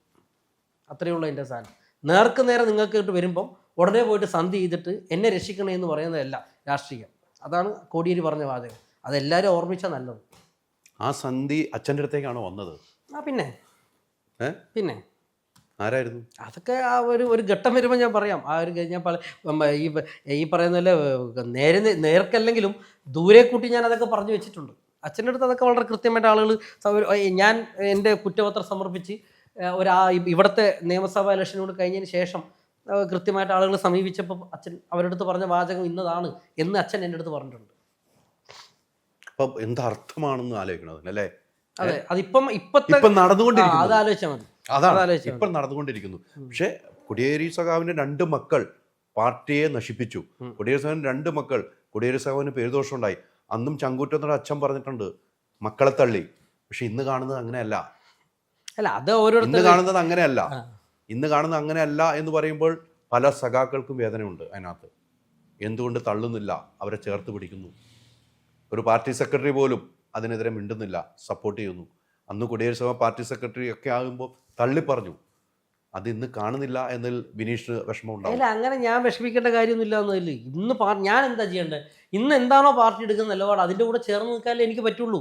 എനിക്ക് എന്തെങ്കിലും ഇപ്പം ഞാൻ നേരത്തെ പറഞ്ഞാൽ എനിക്ക് എന്തെങ്കിലും ഒരു എതിരഭിപ്രായം ഉണ്ടെങ്കിൽ ഞാനത് കമ്മിറ്റി പറയും. അല്ലാണ്ട് പാർട്ടിയുടെ ഭാഗമായിട്ട് നിൽക്കുന്ന തീരുമാനം എന്തായാലും അതിൻ്റെ ഭാഗമായിട്ട് അത് നമ്മുടെ ഒരു കേഡർ സിസ്റ്റത്തിൻ്റെ ഒരു ഭാഗമാണ്. നമ്മൾ അപ്പോൾ നിങ്ങൾ ചോദിക്കും അടിമയായിട്ട് നിൽക്കുകയാണോ, അടിമത്തമാണോ ഇതിൻ്റെ കേഡർ സിസ്റ്റം? അങ്ങനെയൊന്നുമല്ല. അത് ഈ സിസ്റ്റത്തിൻ്റെ ഭാഗമായിട്ട് നിൽക്കുമ്പോൾ മനസ്സിലാവുള്ളൂ എന്താണ് ഇതിൻ്റെ കാര്യം എന്നുള്ളത്. അപ്പോൾ അത് ഈ ചർച്ചകളൊക്കെ നടത്തിയിട്ട് അതിനൊരു മാറ്റം ഉണ്ടാവുന്നതിന് ഞങ്ങൾ പ്രതീക്ഷിക്കുന്ന മാറ്റം ഉണ്ടാവും. ഇപ്പോൾ സഖാക്കൾ മുതിർന്ന ഇപ്പം നമ്മുടെ സംസ്ഥാന സെക്രട്ടറിയാണ്, അദ്ദേഹത്തിന് പറയുന്ന വാക്കുകൾ വാർത്താ സമ്മേളനത്തിനാണെങ്കിലും അല്ലാതെ പറയുന്ന വാക്കുകളാണെങ്കിലും ശ്രദ്ധക്കുറവ് ഉണ്ടാവുന്നുണ്ട് എന്ന് എനിക്ക് തോന്നുന്നുണ്ട്. പല സഖാക്കളുടെയും മുതിർന്ന നേതാക്കളുടെ വാക്കുകളിൽ നിന്നും പിഴവുകൾ സംഭവിക്കാറുണ്ട്. അങ്ങനെ ബിനീഷ് എന്നൊരു സഖാവിന് തോന്നിയിട്ടുണ്ട്? ഇല്ല, അത് ഓരോരുത്തരുടെ രീതിയാണ്, ഓരോരുത്തരുടെ സംസാര ശൈലിയാണ്. ഇപ്പോൾ പിണറായിയും കോടിയേരിയും സംസാരിക്കുന്ന പോലെ സംസാരിക്കുന്ന ഇപ്പം നിരന്തരമായി പത്രക്കാരെ കൈകാര്യം ചെയ്യുക, അല്ലെ കൈകാര്യം ചെയ്യുക എന്നുള്ള വാചകം വേറെ രീതിയിലല്ല. ഈ നിരന്തരമായി പത്രക്കാരുമായിട്ട് സംവദിക്കുക എന്നുള്ളത് ഒരു കലയാണ്. ഞാൻ കാണുന്നത് അങ്ങനെയാണ്. നിരന്തരമായിട്ട് അല്ലെങ്കിൽ 1-2 പ്രാവശ്യം ഏതെങ്കിലും ഒരു പ്രസ് മീറ്റിൽ ഇരുന്നിട്ട് കാര്യം പറഞ്ഞു പോകുന്നതല്ല. നിരന്തരമായിട്ട് പത്രക്കാരുമായിട്ട് സംവദിക്കുമ്പോൾ ആ ചോദ്യങ്ങൾ നേരിടുക എന്നുള്ള ഒരു കലയാണ്. അത് പഠിക്കേണ്ടത് കോടിയേരി തന്നെയാണ് ഞാൻ പറയും. നിങ്ങൾ പത്രക്കാരുടെ അടുത്ത് ചോദിച്ചോ, ഏറ്റവും നന്നായിട്ട് പത്രക്കാരുടെ ഏത് തരത്തിലുള്ള ചോദ്യങ്ങൾ, വ്യക്തിപരമായിട്ട് ചോദ്യങ്ങൾ, അതാണല്ലോ ഒരു മനുഷ്യനെ സംബന്ധിച്ചുള്ള ഏറ്റവും വ്യക്തിപരമായ ചോദ്യങ്ങളിൽ ഏറ്റവും കൂടുതൽ ആക്രമിക്കപ്പെട്ടിരിക്കുന്ന ഒരാൾ ഇതാണ് കോടിയേരിയാണ്. കോടിയേരി ഒരിക്കലും ഒരു ക്വസ്റ്റ്യൻ ചോദിക്കുന്ന സമയത്ത് തടയാൻ വേണ്ടി ശ്രമിക്കില്ല. ഒരു ഇത്രയും ഇന്ന മറുപടി പറഞ്ഞാൽ ആ മറുപടി തൃപ്തിപ്പെട്ടോളെന്ന് പറയില്ല. എന്താണോ അവർ ചോദിച്ച ചോദ്യം അതിന് വളരെ കൃത്യമായിട്ടും കൺവിൻസിങ്ങുമായിട്ടുള്ള ഉത്തരം പറഞ്ഞിരിക്കുന്ന ഒരേ ഒരാൾ കോടിയേരിയാണ്. CPM-ൻ്റെ അകത്ത് നിങ്ങൾക്ക് നോക്കിക്കാണാൻ അതൊരു കലയാണ്. അത് ചിലപ്പോൾ എല്ലാ ആളുകളും അപ്പം അങ്ങനെ കണ്ട ഒരു രീതിയിൽ നിന്നും പെട്ടെന്ന് വേറൊരു ശൈലിയിലേക്ക് നമ്മൾ പോകുമ്പോൾ ആ ശൈലി മുഴുവൻ തെറ്റാന്ന് പറയുന്നതിൽ അർത്ഥമൊന്നുമില്ല. അത് അദ്ദേഹത്തിൻ്റെ ശൈലി, ഇത് ഇദ്ദേഹത്തിൻ്റെ ശൈലി എന്ന് മാത്രമേ പറയാൻ പറ്റുള്ളൂ. പക്ഷെ അത് തിരുത്തേണ്ടതല്ലേ? അല്ല, അതെങ്ങനെ ഒരാളുടെ ശൈലി മാറ്റിയാൽ മാത്രമേ നമുക്ക് അത് പാർട്ടിക്ക് വേണ്ടിയാണ് പറയുന്നത്. അല്ല, അദ്ദേഹത്തിന്റെ വീട്ടുകാരെയല്ല പറയുന്നത്. ആ തിരുത്തലുകൾ ഉണ്ടാകും വേണ്ടിയുള്ള ചർച്ചകൾ ഈ പാർട്ടിക്കകത്ത് നടന്നിട്ടുണ്ടാകും. നടന്നിട്ടുണ്ടെങ്കിൽ ഈ പറയുന്ന ഞാൻ ഈ പറയുന്ന പോലെ തന്നെ ഈ വിശാല സംസ്ഥാന കമ്മിറ്റിയിൽ ഇതെല്ലാം വെച്ചുകൊണ്ടുള്ള തിരുത്തലുകൾ വരും. അപ്പോൾ അത് വലിയ വ്യക്തിപരമായ തിരുത്തലുകൾ വരും, സ്വയം വിമർശനപരമായിട്ടുള്ള കാര്യങ്ങൾ ഏറ്റെടുക്കേണ്ടി വരും, വിമർശനങ്ങൾ ഉന്നയിക്കേണ്ടി വരും. ഇതെല്ലാം ചേർത്തിട്ടുള്ള എന്താണോ ഇനി മുന്നോട്ട് പാർട്ടി പോകുന്നത് എന്നുള്ള കൃത്യമായിട്ട് നമ്മൾക്ക് മുന്നിൽ പറയുന്ന രീതിയിലേക്കുള്ള തീരുമാനങ്ങൾ ആ കമ്മിറ്റി കഴിഞ്ഞതിന് ശേഷം ഉണ്ടാകും എന്നാണ് എല്ലാ പാർട്ടി സഖാക്കളും പ്രതീക്ഷിക്കുന്നത്, പാർട്ടി കുടുംബങ്ങൾ പ്രതീക്ഷിക്കുന്നത്, പാർട്ടി അനുഭാവികൾ പ്രതീക്ഷിക്കുന്നത്. അമ്മ പല കാര്യങ്ങളും പറഞ്ഞിട്ടുണ്ടാവും, അച്ഛൻ പല കാര്യങ്ങളും അമ്മയോട് ഷെയർ ചെയ്തിട്ടുണ്ടാവും. അമ്മ ഇതുമായി ബന്ധപ്പെട്ട് എനിക്ക് തോന്നുന്നു ആരുടെ അടുത്തൊക്കെ ഒരു അവിടെ പോയി മൈക്ക് വെച്ചാൽ പറഞ്ഞിട്ടുണ്ട്, സഖാവിൻ്റെ പിന്നീടുള്ള സഖാവിനെ കാണാൻ വരാത്ത ആളുകൾ, വീട്ടിലേക്ക് വരാത്തവരെ കുറിച്ചൊക്കെ അമ്മ പറഞ്ഞു. ഞാൻ ഒരു ഇൻ്റർവ്യൂവിൽ കണ്ടാണ് ചെറുതായിട്ടുള്ള. ഈ ഇലക്ഷൻ സമയത്ത് പോലും അങ്ങനെ സംഭവിച്ചിട്ടുണ്ട്. അല്ല, ഇലക്ഷൻ സമയത്ത് എല്ലാവരും വന്നു. ഈ ഇലക്ഷൻ സമയത്തല്ല സംഭവിച്ചത്. അമ്മ പറഞ്ഞ കോൺടെസ്റ്റ് വ്യത്യാസമാണ്. അമ്മ ഒരു പച്ചക്കുതിര എന്ന് പറയുന്ന മാസികയ്ക്ക് കൊടുത്ത ഇൻ്റർവ്യൂ ആണ് ഇതിപ്പോൾ പറയുന്നത്. പച്ചക്കുതിര എന്ന് പറയുന്ന മാസികയ്ക്ക് അമ്മ പറഞ്ഞിരിക്കുന്നത് അപ്പോൾ അത് പറഞ്ഞിട്ടുണ്ട്. അമ്മ അത് കൃത്യമായിട്ട് മറ്റ് ഒരു ചാനൽ പോയി പറഞ്ഞു, എൻ്റെ വീട്ടിലത്തെ എൻ്റെ കുടുംബകാര്യം പറയാനല്ല ഞാൻ ഈ പറയുന്ന ആരെയാണോ അദ്ദേഹത്തെ വിളിച്ചത്, അത് പാർട്ടിയുമായി ബന്ധപ്പെട്ടൊരു കാര്യം ചോദിക്കാനാണ്. അന്നേരം എനിക്ക് വിളിച്ചപ്പോൾ കിട്ടിയില്ല എന്നുള്ളതാണ് ഈ പറയുന്ന അമ്മയുടെ. അതെന്താണ് കാര്യം എന്നുള്ളത് പാർട്ടി നേതൃത്വം ഞങ്ങളത് ചോദിച്ചിട്ടുണ്ട്. ആ കാര്യം കൃത്യമായിട്ട് ഞങ്ങൾ കുടുംബം പാർട്ടി നേതൃത്വത്തോട് പറഞ്ഞിട്ടുണ്ട്. അതവിടെ കഴിഞ്ഞു. ഇപ്പം ഞങ്ങൾക്കൊരു പ്രശ്നം ഉണ്ടായാൽ അല്ലെങ്കിൽ ഞങ്ങൾക്കൊരു വിഷമം ഉണ്ടായാൽ ഞങ്ങൾ ആദ്യം അറിയിക്കേണ്ടത് പാർട്ടി നേതൃത്വത്തോടല്ലേ. അപ്പം ഇപ്പം ഈ പറയുന്ന പോലെ തന്നെ ഞങ്ങളുടെ കാര്യങ്ങളൊക്കെ പാർട്ടി നേതൃത്വം നോക്കേണ്ട ആവശ്യമൊന്നും ഞങ്ങൾക്കില്ല. ഞങ്ങൾക്ക് സ്വന്തമായിട്ട് ജീവിക്കാൻ വേണ്ടിയിട്ടും സ്വതന്ത്രമായി ജീവിക്കാനൊക്കെ പറ്റുന്ന രീതിയിലേക്കുള്ള ഈ കാര്യങ്ങൾ ഇപ്പം ഞങ്ങൾക്കുണ്ട്. അങ്ങനെ ഇല്ലാതായാലല്ലേ ഞങ്ങൾ പാർട്ടിയോട് ജീവിക്കേണ്ടുള്ളൂ. പക്ഷേ ചില കാര്യങ്ങളുണ്ട്. ഇപ്പോൾ കോടിയേരി ഒക്കെ ചെയ്തിരുന്ന കാര്യങ്ങൾ, ഇപ്പോൾ ഈ പറയുന്ന രക്തസാക്ഷി കുടുംബങ്ങൾ, ഈ മരണപ്പെട്ടു പോയ പാർട്ടി കുടുംബങ്ങൾ, നേതാക്കളുടെ കുടുംബങ്ങൾ, അവരെയൊക്കെ വിളിക്കുകയും ചേർത്ത് പിടിക്കുകയും ചെയ്യുന്ന ഒരു പാർട്ടി രീതിയാണ്. അതിലെ കോംറേഡ്ഷിപ്പ്. അതിലില്ലാതെ ഒരു സംവിധാനം വരുമ്പോൾ എന്തെങ്കിലും ഒരു ഏറ്റക്കുറച്ചിലുണ്ടാകുമ്പോൾ അത് തുറന്നു പറയാ. അല്ല, അതൊക്കെ നമുക്ക് അതൊക്കെ തുറന്നു പറയാ, സംസാരിക്കുക, തീർക്കാന്നില്ലല്ലോ. ഇപ്പം ഞാൻ പറഞ്ഞില്ല, ഇപ്പം അമ്മ സംഘടനയെ കുറിച്ച് പറഞ്ഞിട്ട് വേറൊരു രീതിയാണ്. ഇപ്പം നമുക്ക് ഈഗോ ഉണ്ടാവരുത്. ഇപ്പം ഞാൻ വലുതാണ്, ഹൈദർ ചെറുതാണ് എന്നൊരു ചിന്ത എനിക്ക് വന്നാൽ ഞാനൊരു ഹൈറാർക്കിയിൽ മാത്രമേ ഹൈദരെ കാണുള്ളൂ. അപ്പോൾ പാർട്ടിയിലെ മുതിർന്ന നേതാക്കൾക്ക് ഈഗോ അങ്ങനെ കാണരുത്. അങ്ങനെ ഞാൻ പറഞ്ഞത് അങ്ങനെ ഈഗോ ഉണ്ട്. സംസ്ഥാന സെക്രട്ടറി മുതൽ ഈഗോ ഉണ്ട്. ഇല്ല, അങ്ങനെ ഒരു ഈഗോ ഉണ്ട് എന്ന് തോന്നുന്ന തരത്തിലേക്ക് ആളുകളെ കൊണ്ട് ചിന്തിപ്പിക്കരുത്. പാർട്ടി എന്ന രീതിയിൽ ഒരു ഈഗോ ഉണ്ടാകാൻ പാടില്ല. ഇപ്പം ഞാനൊരാളെ വിളിച്ചു, ഞാൻ ഇപ്പം ഞാൻ ഇൻ്റർവ്യൂവിൽ വരുമ്പോൾ ഈ പാർട്ടിയുടെ ഏറ്റവും പ്രധാനപ്പെട്ട ഒരാളെ ഫോണിൽ വിളിച്ചാൽ രണ്ടാമത്തെ റിങ്ങിൽ അദ്ദേഹം ഫോൺ എടുത്തു. രണ്ടാമത്തെ റിങ്ങിൽ അദ്ദേഹം ഫോൺ എടുത്ത് ഞാനൊരു കാര്യം സംസാരിച്ചിട്ടാണ് വരുന്നത്. അത്രയേ ഉള്ളൂ. അപ്പം അയാൾക്ക് തിരിച്ചൂടെ, ഞാനെന്തിനാ ഇവൻ്റെ ഫോൺ എടുക്കേണ്ട കാര്യം, ഞാനിപ്പോൾ ഇവൻ്റെ ഫോൺ എടുത്തില്ലെങ്കിൽ എന്താ സംഭവിക്കുന്നത് അയാൾക്ക് ചിന്തിക്കാം. പക്ഷെ അയാൾ അങ്ങനെ ചിന്തിക്കുന്നില്ല. അതാണല്ലോ പാർട്ടി കോംപ്രഹെൻഷിപ്പ് എന്ന് പറയുന്നത്. നമ്മൾ വിളിച്ചാൽ അങ്ങോട്ടും ഇങ്ങോട്ടും നമ്മളിപ്പോൾ സംസാരിക്കുന്നത് വ്യക്തിപരമായ ആവശ്യമായിക്കോട്ടെ, സംഘടനാപരമായ ആവശ്യമായിക്കോട്ടെ, എന്താണെങ്കിലും ഇപ്പോൾ ഫോൺ വിളിച്ചാൽ കിട്ടുന്നില്ല, ഒരു ദിവസം ഭയങ്കര തിരക്കായിപ്പോയി, 2 ദിവസം തിരക്കായിപ്പോയി, ഏതെങ്കിലും ഒരു സമയത്ത് 5 ദിവസം കഴിഞ്ഞോട്ടെ തിരിച്ചു വിളിച്ചിട്ട് സംസാരിക്കാമല്ലോ.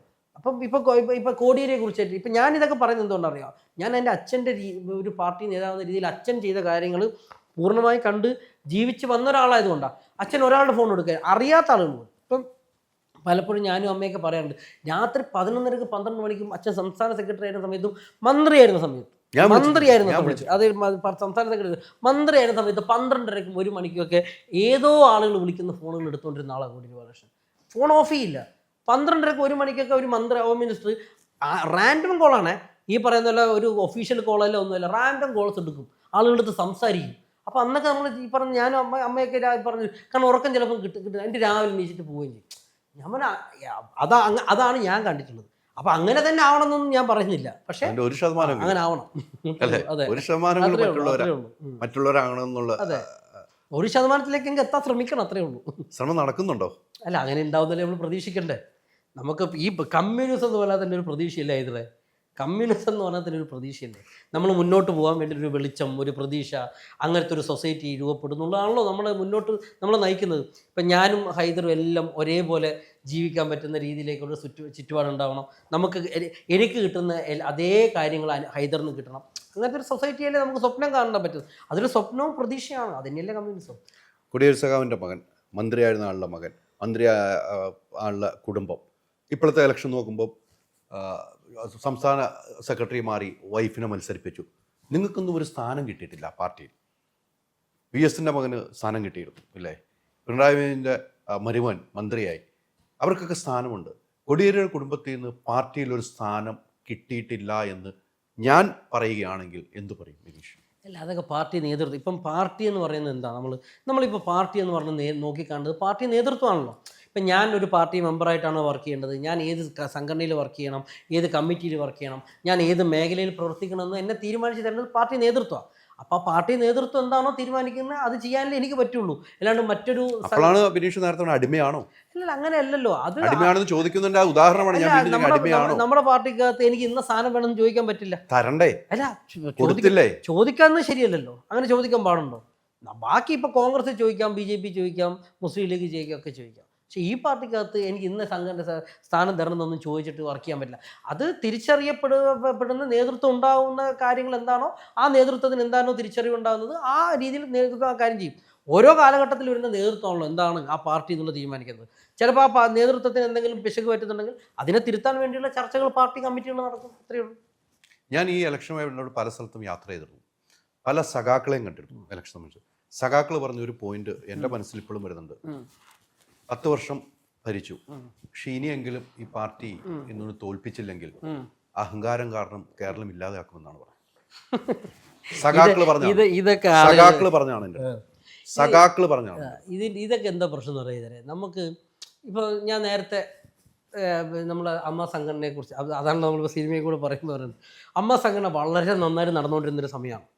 ഒരു 10-15 വർഷം 10-20 വർഷം നല്ല രീതിയിൽ നടക്കുക. ആ 20 വർഷം കഴിയുമ്പം കുറച്ച് ആളുകൾക്ക് തോന്നി ഇതിങ്ങനെയൊന്നും പോയാൽ ശരിയാണ്, ഇതിനേക്കാളും നന്നായിട്ട് നമുക്ക് കൊണ്ടുപോകാൻ പറ്റുക, ഞങ്ങൾ വന്നാൽ ഇതിനേക്കാളും നന്നായിട്ട് പറ്റും, ഞങ്ങൾ വന്നിട്ട് ഇതങ്ങ് ഏറ്റെടുത്താൽ ഇതിപ്പോൾ ശരിയാക്കിയിട്ട് നിങ്ങൾ ചെയ്യുന്നതിൻ്റെ ഇരട്ടി കാര്യങ്ങൾ ചെയ്യാൻ വേണ്ടി ഞങ്ങൾക്ക് പറ്റും എന്ന് പറഞ്ഞ രീതിയിലേക്ക് ആണല്ലോ അമ്മ. അതേ ഒരു ചിന്തയാണ് നമ്മുടെ ജനങ്ങൾക്കിടയിലും സ്വാഭാവികമായിട്ടൊരു മാറ്റത്തിന് വേണ്ടി, ആ മാറ്റത്തിന് വേണ്ടിയിട്ട് ഒരുപാട് ഉപോത്പകം, ഇപ്പോൾ ഒരു കമ്മ്യൂണിസ്റ്റ് ഭാഷ പറയുകയാണെങ്കിൽ അതിന് വേണ്ടിയിട്ടുള്ള ചെറിയ ചെറിയ കാര്യങ്ങൾ പെരുപ്പിച്ച് കാണിക്കാൻ പറ്റുന്ന രീതിയിൽ മനുഷ്യൻ്റെ മനസ്സിൽ പെട്ടെന്ന് ഒരു നെഗറ്റീവ് ഇംപ്രഷൻ ക്രിയേറ്റ് ചെയ്യുന്ന രീതിയിൽ പല ഇൻസിഡൻസും ഉണ്ടായി വലിയ നേതാക്കളുടെ ഭാഗത്തു നിന്ന്. ആ കാര്യങ്ങളാണ് ജനങ്ങളുടെ മനസ്സിൽ ഇങ്ങനെ പതിഞ്ഞ് നിർത്താൻ വേണ്ടിയിട്ട് എല്ലാ മീഡിയാസും, ഇപ്പോൾ ഓൺലൈൻ മീഡിയാസ് ഉൾപ്പെടെയുള്ള ആളുകൾ അതിന് വേണ്ടിയിട്ടാണ് ശ്രമിച്ചിട്ടുള്ളത്. അത് അങ്ങനത്തെ ഒരു ഇംപ്രഷൻ ക്രിയേറ്റ് ചെയ്തു. അങ്ങനെ ഇംപ്രഷൻ ക്രിയേറ്റ് ചെയ്തപ്പോൾ ജനങ്ങൾ വിചാരിച്ചെന്താ 10 കൊല്ലമായിട്ട് ഇതിങ്ങനെ ഭരിക്കുകയല്ലേ, ഇവരിങ്ങനെ ഭരിച്ചിട്ട് എന്ത് ഗുണമാണ് കിട്ടുന്നത്? അപ്പോൾ നമ്മൾ പറയും ഗുണം, ഈ പറയുന്ന പോലെ ഗുണം ഈ സമൂഹത്തിന് വലിയൊരു ഗുണം കിട്ടിയെന്നുള്ള ഭാഗമായിട്ട് ഞങ്ങൾ എല്ലാവർക്കും ചെയ്തിട്ടില്ലേ? അതിൻ്റെ ഭാഗമായിട്ട് എനിക്കും കിട്ടിയിട്ടുണ്ട്, നിങ്ങൾക്കും കിട്ടിയിട്ടുണ്ട്. ഈ പറയുന്ന പോലെ വിദ്യാഭ്യാസം നന്നായിട്ടുണ്ട്, റോഡുകൾ നന്നാക്കിയിട്ടുണ്ട്, ആശുപത്രികൾ നന്നാക്കിയിട്ടുണ്ട്, ഈ കാര്യങ്ങളൊക്കെ നമ്മൾ പറയും. അപ്പോൾ പറയും ക്ഷേമ പെൻഷൻ മുടങ്ങാതെ നമുക്ക് കൊടുത്തിട്ടുണ്ട്. പക്ഷേ ഇതൊന്നുമല്ല, വേറെ മറ്റൊരു വന്നു കഴിഞ്ഞാൽ ഇതിനേക്കാളും ഗംഭീരമായിട്ട് സാധനം പറയും. ആ ഒരു പ്രചരണത്തിൽ 10 വർഷം എന്നുള്ള ആ ഒരു ഭരണത്തിൻ്റെ ഒരു മാറ്റം വേണം, ഒരു പുതുമ വേണം എന്നുള്ള ചിന്തിക്കുന്ന ആളുകൾ, പ്രത്യേകിച്ച് ഒരു ജെൻസി കൾച്ചർ. ഇപ്പോൾ ജെൻസികൾ ഈ പറയുന്ന പോലെ 8 വയസ്സ് ഉണ്ടായിരുന്ന സമയത്ത് ഭരണത്തിൽ വന്ന കുട്ടികൾ 10 വർഷം കണ്ട ഭരണം, 18 വയസ്സ് കഴിഞ്ഞ് വോട്ട് ചെയ്യാൻ പോകുന്ന ആളുകൾ പെട്ടെന്നൊരു മാറ്റം വേണമെന്നുള്ള ചിന്ത അവരുടെ ഇടയിലും പെട്ടെന്നുണ്ടായി. പക്ഷേ ഇപ്പോഴത്തെ സ്ഥിതി എന്താ? ആ മാറ്റം വന്ന് വെറും 3 മാസമായിട്ടേ ഉള്ളൂ. നമ്മളിതിനൊന്നും ഒരു 3 മാസം ഒരു ഗവൺമെൻറ്റിനെ വിലയിരുത്താനുള്ള ടൈമല്ല, ഞാൻ അതിന് അങ്ങനെ വിശ്വസിക്കുന്നു. പക്ഷേ ദൈനംദിനമായിട്ട് കാണുന്ന ഈ പൊളിറ്റിക്കൽ തീരുമാനങ്ങളെ വിമർശിക്കും, അത് രണ്ടാമത്തെ കാര്യം. പക്ഷേ ഒരു പൊളിറ്റിക്കൽ വിമർശനം എന്നുള്ളത് ഓരോ തീരുമാനങ്ങളെ ബേസ് ചെയ്തിട്ടുള്ള കാര്യങ്ങളാണ്. അതൊരു ഗവൺമെൻറ്റിനെ മൊത്തത്തിൽ വിലയിരുത്താൻ വേണ്ടിയിട്ടുള്ള ഒരു സമയമല്ല. ഞാൻ എൻ്റെ മനസ്സിൽ ഒരു 6 മാസം to 8 മാസം വരെയെങ്കിലും ഒരു ഗവൺമെൻറ്റിന് ബ്രീത്തിങ് സ്പേസ് കൊടുത്തതിന് ശേഷം അവരെടുക്കുന്ന തീരുമാനങ്ങൾ നോക്കിയിട്ടാണ് നമ്മളൊരു പരിപാടിയിലേക്ക് മുന്നോട്ട് കൊണ്ടുപോകും. അതുവരെ നമുക്ക് നമ്മുടെ സംഘടന റിവൈവ് ചെയ്തെടുക്കേണ്ട സമയമാണ്, നമ്മൾ റിഫോമിലേക്ക് പോകേണ്ട സമയമാണ്. അങ്ങനെയൊക്കെ ഉണ്ടാവും. ആ സമയത്താണ് ഞാൻ ഈ പറഞ്ഞ പോലെ തന്നെ ഈ ഒരു മാറ്റത്തിന് വേണ്ടി ആഗ്രഹിച്ച ആളുകൾ ഈ പറഞ്ഞ പ്രചരണങ്ങളിലേക്ക് പെട്ടുപോയിട്ടുണ്ട്. ആ പെട്ടുപോയ ആളുകളൊക്കെ തന്നെ കാലാകാലം അതിൽ പെട്ടുപോകുമെന്ന് ഞങ്ങൾ വിചാരിക്കുന്നില്ല. അതിലൊരു മാറ്റം ഉണ്ടാവും. അതിൽ വ്യക്തികൾ പ്രശ്നം ഉണ്ടായിട്ടുണ്ടാവാം, തീരുമാനങ്ങൾ പ്രശ്നം ഉണ്ടായിട്ടുണ്ടാവാം, എല്ലാം പ്രശ്നമായിട്ടുണ്ടാവാം. എപ്പോഴെങ്കിലും ചോദിച്ചിട്ടുണ്ടോ പാർട്ടി, ബിനീഷ് പാർട്ടിയിൽ ഒരു സ്ഥാനം എപ്പോഴെങ്കിലും ഏതെങ്കിലും അമ്മയുടെ അടുത്ത് വന്ന് സംസാരിച്ചിട്ടുണ്ടോ? നമ്മുടെ കുടുംബത്തിലേക്ക് അങ്ങനെ ഒരു പാർട്ടി എപ്പോഴെങ്കിലും സംസാരിച്ചു? അങ്ങനെ ഒരു സംവിധാനം, അങ്ങനെ സംസാരിക്കാൻ പറ്റുന്ന ഒരു പാർട്ടി അല്ലല്ലോ ഇത്. അത് ഐദറിൽ ഈ പാർട്ടിയൊക്കെ സംബന്ധിച്ചിട്ട് പൊതുവായിട്ട് ഉണ്ടാക്കുന്ന മറ്റു പാർട്ടികൾ വിലയിരുത്തുന്നതുകൊണ്ട് തോന്നിയത്. നമ്മുടെ പാർട്ടിക്ക് അങ്ങനെയൊന്നും ചെയ്യാൻ പറ്റില്ല. ഇന്ന സ്ഥാനം ഇതാ ഇങ്ങക്ക് തരാൻ പോകുന്നു, ഇന്ന സ്ഥാനം മറ്റേക്ക് തരാൻ പോകുന്നു എന്നൊന്നും പറയുന്ന പാർട്ടിയല്ല ഇത്. ആരെ ഈ പാർട്ടി ഇതെന്താ പാർട്ടി എന്താ കുടുംബ സ്വത്താണോ? ഒരു ചോദ്യം കറക്റ്റാണ്. കുടുംബ സ്വത്താണോ? പാർട്ടി കുടുംബ സ്വത്തല്ലല്ലോ. അല്ല, കുടുംബസ്വത്ത് പോലെയാണ് ഇപ്പോൾ പോകുന്നത്. അല്ല, അതൊക്കെ നിങ്ങളെ വിലയിരുത്തല്, അതൊന്നും ഞാൻ മറുപടി പറയില്ല. അതൊക്കെ പാർട്ടിയുടേതായാലും. ഇപ്പോൾ മുഹമ്മദ് റിയാസ് എന്താ ഈ പറയുന്ന പിണറായി സാഹിബിൻ്റെ മകളെ കല്യാണം കഴിച്ചപ്പോൾ മാത്രം ഈ പാർട്ടിയിലേക്ക് വന്ന ആളായിട്ടാണ് ഈ പാർട്ടിൻ്റെ ആളുകൾ വിലയിരുത്തുന്നത്. അങ്ങനെയല്ലല്ലോ. മുഹമ്മദ് റിയാസ് SFI തൊട്ട് DYFI തൊട്ട് ഇതിൻ്റെ നേതാവായിട്ട് നിന്ന ആളല്ലേ. അയാൾ DYFI അഖിലേന്ത്യാ പ്രസിഡൻ്റായി കഴിഞ്ഞതിന് ശേഷമാണ് ഈ പറയുന്ന പോലെ തന്നെ കല്യാണം കഴിഞ്ഞ അഖിലേന്ത്യാ പ്രസിഡന്റ് ആയതിനു ശേഷമുള്ള സംവിധാനം. അതിനൊക്കെ എത്രയോ ശേഷമാണ് ഇവരുടെ കല്യാണം കഴിയുന്നത്. അപ്പം ഇതാണ് ഒരു കൃത്രിമ ബോധം ഉണ്ടാക്കുക തന്നെ. മുഹമ്മദ് റിയാസ് മരുമകൻ അങ്ങനെയല്ലല്ലോ കണ്ടത്. അയാൾ ഈ പാർട്ടിയുടെ നേതാവായിട്ട് നിന്ന ആളല്ലേ, ഈ പാർട്ടിയുടെ സംസ്ഥാന സെക്രട്ടേറിയറ്റ് മെമ്പറല്ലേ. സ്ഥാനാർത്ഥി നിർണയത്തിൽ പാളിച്ച സംഭവിച്ചിരുന്നു. അപ്പം സമ്മതിച്ചല്ലോ പാർട്ടി സമ്മതിച്ചു. കണ്ണൂരിൽ ഇത്ര വലിയൊരു പരാജയം പ്രതീക്ഷിച്ചിരുന്നു? ഇല്ല, പാർട്ടി അതൊക്കെ സമ്മതിച്ചല്ലോ. പാർട്ടി അത് പൂർണ്ണമായും ഇപ്പോൾ ഈ പറഞ്ഞ പൊതുജനങ്ങൾക്കിടയിൽ ഉണ്ടായിരുന്ന ഇത്തരത്തിലുള്ള സംശയങ്ങൾ, ഇങ്ങനെയുള്ള കാര്യങ്ങളൊക്കെ പാർട്ടി ഇതൊക്കെ സമ്മതിക്കുമോ എന്നുള്ള ചോദ്യം. പാർട്ടി ഒരിക്കലും ഇതൊന്നും സമ്മതിക്കില്ല എന്നല്ലേ എല്ലാ പത്രക്കാരും പറഞ്ഞുകൊണ്ടിരുന്നത്. ഞങ്ങൾ കുറേ നാളുകളായിട്ട് പറഞ്ഞുകൊണ്ടിരിക്കുന്നു, ഇപ്പം പാർട്ടി ഇതെല്ലാം സമ്മതിച്ചിരിക്കുന്നു. അങ്ങനെയല്ല, പാർട്ടിക്ക് പാർട്ടിയുടേതായിട്ടുള്ള മെക്കാനിസം ഇല്ലേ. പാർട്ടി അത് നോക്കി ഇപ്പോൾ പയ്യന്നൂരിലെ സ്ഥാനാർത്ഥിത്വം, തളിപ്പറമ്പിലെ സ്ഥാനാർത്ഥിത്വം, ഇതിലൊക്കെ പാളിച്ചകൾ ഉണ്ടായിട്ടുണ്ടെന്ന് തുറന്ന് സമ്മതിക്കൽ പാർട്ടിയുടെ ഭാഗത്തുനിന്നുണ്ടായല്ലോ. അതിതാ പബ്ലിക്കിന് കാണാൻ പറ്റുന്ന രീതിയിൽ CPMൻ്റെ വെബ്സൈറ്റിൽ പ്രസിദ്ധീകരിച്ചിരിക്കില്ലേ കൃത്യമായിട്ട് 16 പോയിന്റ് 18 പോയിന്റായിട്ട് കൃത്യമായിട്ട് പറഞ്ഞിരിക്കില്ലേ. അതെല്ലാം വെച്ചുകൊണ്ടല്ലേ ഇനി നമ്മൾ എന്തെങ്കിലും ബിനീഷിന്റെ കിടക്ക് പുറത്തെന്ന് പറഞ്ഞാൽ പാർട്ടി വിട്ടുപോകുമോ? എൻ്റെ അടുത്ത് പാർട്ടി പറഞ്ഞാലോ? പാർട്ടിക്ക് അങ്ങനെ പറയേണ്ട രീതിയിലേക്ക് ഞാൻ ആവരുത്. പാർട്ടി അങ്ങനെ കടക്ക് പുറത്ത് നിന്ന് എൻ്റെ അടുത്ത് പറയുന്ന രീതിയിൽ ഞാൻ ആവരുത്. അങ്ങനെ ഉണ്ടല്ലോ. അങ്ങനെ പറഞ്ഞാൽ പിന്നെ എനിക്ക് പോകാതിരിക്കാൻ പറ്റുമോ? അങ്ങനെ പറഞ്ഞാൽ പോകാതിരിക്കാൻ പറ്റില്ലല്ലോ. മെമ്പർഷിപ്പ് തരാതിരുന്നപ്പോൾ എന്ത് തോന്നി? ഭയങ്കര വിഷമമുണ്ടാവില്ല സ്വാഭാവികമായിട്ടും. അതെനിക്ക് എൻ്റെ ജീവിതത്തിലെ നമ്മൾ മെമ്പർഷിപ്പ് എന്ന് പറയുന്നത് ഉദ്ദേശിക്കുന്നത്, എന്നെ സംബന്ധിച്ചിട്ട് മെമ്പർഷിപ്പ് എന്ന് പറയുന്നത് എന്നെ ഒരു ചട്ടക്കൂടിൻ്റെ അകത്ത് നിർത്താനില്ല. ആ ചട്ടക്കൂടിൻ്റെ അകത്ത് നിന്ന് ഞാൻ പുറത്തു കിടന്നാൽ ഞാൻ ചിലപ്പോൾ വളരെ ആ വാചകം ഞാൻ പറയുന്നില്ല, ചിലപ്പോൾ അപകടകാരിയാവും എന്ന് എനിക്ക് നല്ല ബോധം. ഭയപ്പെട്ട് തന്നാണോ? അല്ല, അതൊന്നും എനിക്കറിയില്ല. ഞാൻ പാർട്ടി അതിന് എന്നെ ഭയപ്പെടേണ്ട കാര്യം. എനിക്ക് പാർട്ടിയോടല്ലേ സ്നേഹവും ബഹുമാനവും ഭയവും ഒക്കെ വേണ്ടത്, എല്ലാം വേണ്ടത്. ഭയം വേണ്ടത്, ബഹുമാനം വേണ്ടത്, സ്നേഹം വേണ്ടത് എനിക്ക് പാർട്ടിയുടെ അങ്ങോട്ടാണ്. ഞാൻ ചട്ടക്കൂടിൻ്റെ അകത്ത് പാർട്ടിയുടെ നിൽക്കാൻ ആഗ്രഹിക്കുന്ന ഒരാളാണ്. ചട്ടക്കൂടിൻ്റെ പുറത്ത് നിന്ന് കഴിഞ്ഞാൽ നമുക്കിതൊന്നും നിയന്ത്രണമില്ലല്ലോ. നമുക്ക് സ്വയമേ ഒരു നിയന്ത്രണം വരണമെങ്കിൽ എന്നെ നിയന്ത്രിക്കണം. എൻ്റെ അച്ഛൻ എപ്പോഴും എന്നെ എങ്ങനെ ഹാൻഡിൽ ചെയ്യണമെന്ന് അറിയുന്ന ഒരാൾ അച്ഛൻ മാത്രമായിരുന്നു. അങ്ങനെ ഒരാളിപ്പോൾ ഇല്ല എന്നുള്ളതാണ് എൻ്റെ ജീവിതത്തിൽ ഏറ്റവും വലിയ ഒരു എന്താ പറയുക ഒരു വിടവായിട്ട് അല്ലെങ്കിൽ ഒരു കുറവായിട്ട് ഞാൻ കാണുന്നത്. അതിൽ ഇപ്പം വലിയ പാർട്ടിയാണ് എൻ്റെ പാർട്ടി മെമ്പർഷിപ്പ് എന്ന് പറഞ്ഞാൽ ഞാൻ ആ ചട്ടക്കൂടിൻ്റെ അകത്ത് കയറി നിൽക്കുക എന്നുള്ളതാണ് ഞാൻ കാണുന്നത്. ആ ചട്ടക്കൂടിൻ്റെ അകത്ത് കയറി നിന്നില്ലെങ്കിൽ എനിക്കൊരു നിയന്ത്രണം ഉണ്ടാവില്ല എന്നുള്ളത് എനിക്ക് തന്നെ ബോധ്യമുണ്ട്. ആ നിയന്ത്രണമാണ് ഒരു പാർട്ടി കേഡറിനെ സംബന്ധിച്ചിട്ട് ഒരു വളണ്ടിയർ രീതിയിൽ. ഞാൻ ഒരു വളണ്ടിയർ സംവിധാനത്തിൽ വളർന്നു വന്ന ഒരാളാണ്. ഞാൻ വളണ്ടിയർ ആയിരുന്നു. ഞാൻ മറ്റു കാര്യങ്ങളൊക്കെ തന്നെ പാർട്ടിയുടെ പൂർണ്ണമായി നിന്ന ഒരാളാണ്. അപ്പം അങ്ങനെ നിൽക്കുന്ന ഒരാൾക്ക് ഈ പാർട്ടിയോട് ചേർന്ന് നിൽക്കണമെങ്കിൽ മെമ്പർഷിപ്പ് എത്രമാത്രം ഇമ്പോർട്ടൻസ് ആണ് എന്നുള്ളത് എനിക്ക് നല്ല ബോധ്യമുണ്ട്. മെമ്പർഷിപ്പിൻ്റെ എന്താണ് ഇപ്പോൾ ഒരു ആധ്യാത്മിക വാചകം ചിലപ്പം മെമ്പർഷിപ്പിൻ്റെ പവിത്രത എന്താണെന്ന് എനിക്ക് നന്നായിട്ട് അറിയാം. അതുകൊണ്ട് തന്നെ അതിൽ ചട്ടക്കൂടിൽ നിൽക്കേണ്ട ഒരാളാണെന്ന് സ്വയം ബോധ്യപ്പെട്ടു പാർട്ടി. ആയിരിക്കാം അല്ലേ? ആയിരിക്കാം. നമ്മൾ നേർക്കോലിയാണെങ്കിലും കുത്തിയാൽ അന്നം മുട്ടെന്ന് പറഞ്ഞ പോലെ പാർട്ടിക്ക് എന്ത് ഇപ്പൊ പാർട്ടി നമ്മളെപ്പോഴും പറയുന്നത് പാർട്ടി എന്നാ. പാർട്ടി എന്ന് പറയുന്നത് നേതൃത്വമാന്നേ. പാർട്ടി നേതൃത്വമല്ലേ എപ്പോഴും പാർട്ടിയുടെ മുഖമായിട്ട് നിൽക്കേണ്ടത്. ഇപ്പൊ പാർട്ടി നേതൃത്വത്തിന്റെ മുഖമാണല്ലോ പാർട്ടി. ഇപ്പം പാർട്ടി വിഭജിക്കപ്പെട്ടപ്പോൾ കേരളത്തിൽ എന്തുകൊണ്ടാണ് CPM-ൻ്റെ കൂടെ ആളുകൾ ചേർന്ന് നിൽക്കാൻ തയ്യാറായത്? അത് EMS-ഉം AKG ഉള്ളതുകൊണ്ടാണ്. AK ഗോപാലൻ എന്ന് പറയുന്ന ഒരു ജനകീയ നേതാവ്, പാവങ്ങളുടെ പടത്തലവൻ, ജനങ്ങളോട് ഒപ്പം നിന്ന നേതാവ് ആരുടെ കൂടെ നിൽക്കുന്നു? അവർ വേറെ ഒന്നും നോക്കിയിട്ടില്ല. AKG എവിടെ നിൽക്കുന്നു എന്നുള്ളതാണ് ജനങ്ങൾ, സാധാരണ ജനങ്ങൾ നോക്കിയത്. EMS എവിടെ നിൽക്കുന്നുള്ള സാധാരണ. ഈ രണ്ടുപേരും എവിടെ നിൽക്കുന്നു? അവിടെ ജനങ്ങൾ നിന്നു. അപ്പം എന്താ? നേതാക്കൾക്ക് പാർട്ടിയുടെ പ്രതീകങ്ങളായിട്ടാണ് ജനങ്ങൾ കാണുന്നത്. നേതാക്കൾ പാർട്ടിയുടെ പ്രതീകങ്ങളാണ്. ആ നേതാക്കൾ പാർട്ടിയുടെ പ്രതീകങ്ങളായിട്ട് നിൽക്കുന്ന ആളുകൾക്ക് തെറ്റുകൾ സംഭവിച്ചാൽ അത് ചൂണ്ടിക്കാട്ടാനുള്ള അധികാരമുള്ള ആളുകൾ കൂടിയാണ് പാർട്ടി മെമ്പർമാർ. ഞാൻ അങ്ങനെ ഒരു മെമ്പറായി ഇപ്പോൾ 100% അല്ലേ? ഇത്തവണത്തെ എനിക്ക് ട്രിവാൻഡ്രത്തെ സമരത്തിന് ആക്റ്റീവായിരുന്നു. ആക്റ്റീവായിട്ട് നിന്നു. അപ്പോഴും കമന്റുകൾ കുറേ വന്നിരുന്നു. ഇവനെന്താണ് ഇവിടെ കാര്യം? ഇവന് മെമ്പർഷിപ്പ് കൊടുത്തിട്ടില്ലല്ലോ, ഇവനെന്താണ് കാര്യം എന്ന് ചോദിച്ച് കുറേ കമന്റുകൾ വന്നു. അത് കണ്ടപ്പോൾ എന്ത് തോന്നുന്നു? ഞാൻ അതിന്റെ 10 ദിവസം മുമ്പേ ഞാൻ പാർട്ടി മെമ്പറായി. പുറത്ത് വന്നില്ലായിരുന്നു. അത് ഈ പത്രക്കാർക്ക് വാർത്ത കിട്ടിയത് ഈ സമരം കഴിഞ്ഞ് 2ാമത്തെ ദിവസം മാത്രമേ ഉള്ളൂ. അത്രയേ ഉള്ളൂ. ഞാൻ എന്നെ പാർട്ടി മെമ്പർഷിപ്പിൽ ഇല്ലാത്തപ്പോൾ അതാണ് ഞാൻ പ്രധാനപ്പെട്ട. എനിക്ക് 4 വർഷമായിട്ട് പാർട്ടി മെമ്പർഷിപ്പ് പുതുക്കിയിട്ടില്ലല്ലോ. ഞാൻ ഈ പാർട്ടി വിട്ടു പോയില്ലല്ലോ. ഞാൻ ഈ പാർട്ടിയുടെ ഭാഗമായിട്ട് എല്ലാ പരിപാടിയിലും പങ്കെടുത്തല്ലോ. ഞാൻ ഈ പാർട്ടിയുടെ ഭാഗമായിട്ട് പൂർണ്ണമായി സഞ്ചരിച്ചല്ലോ.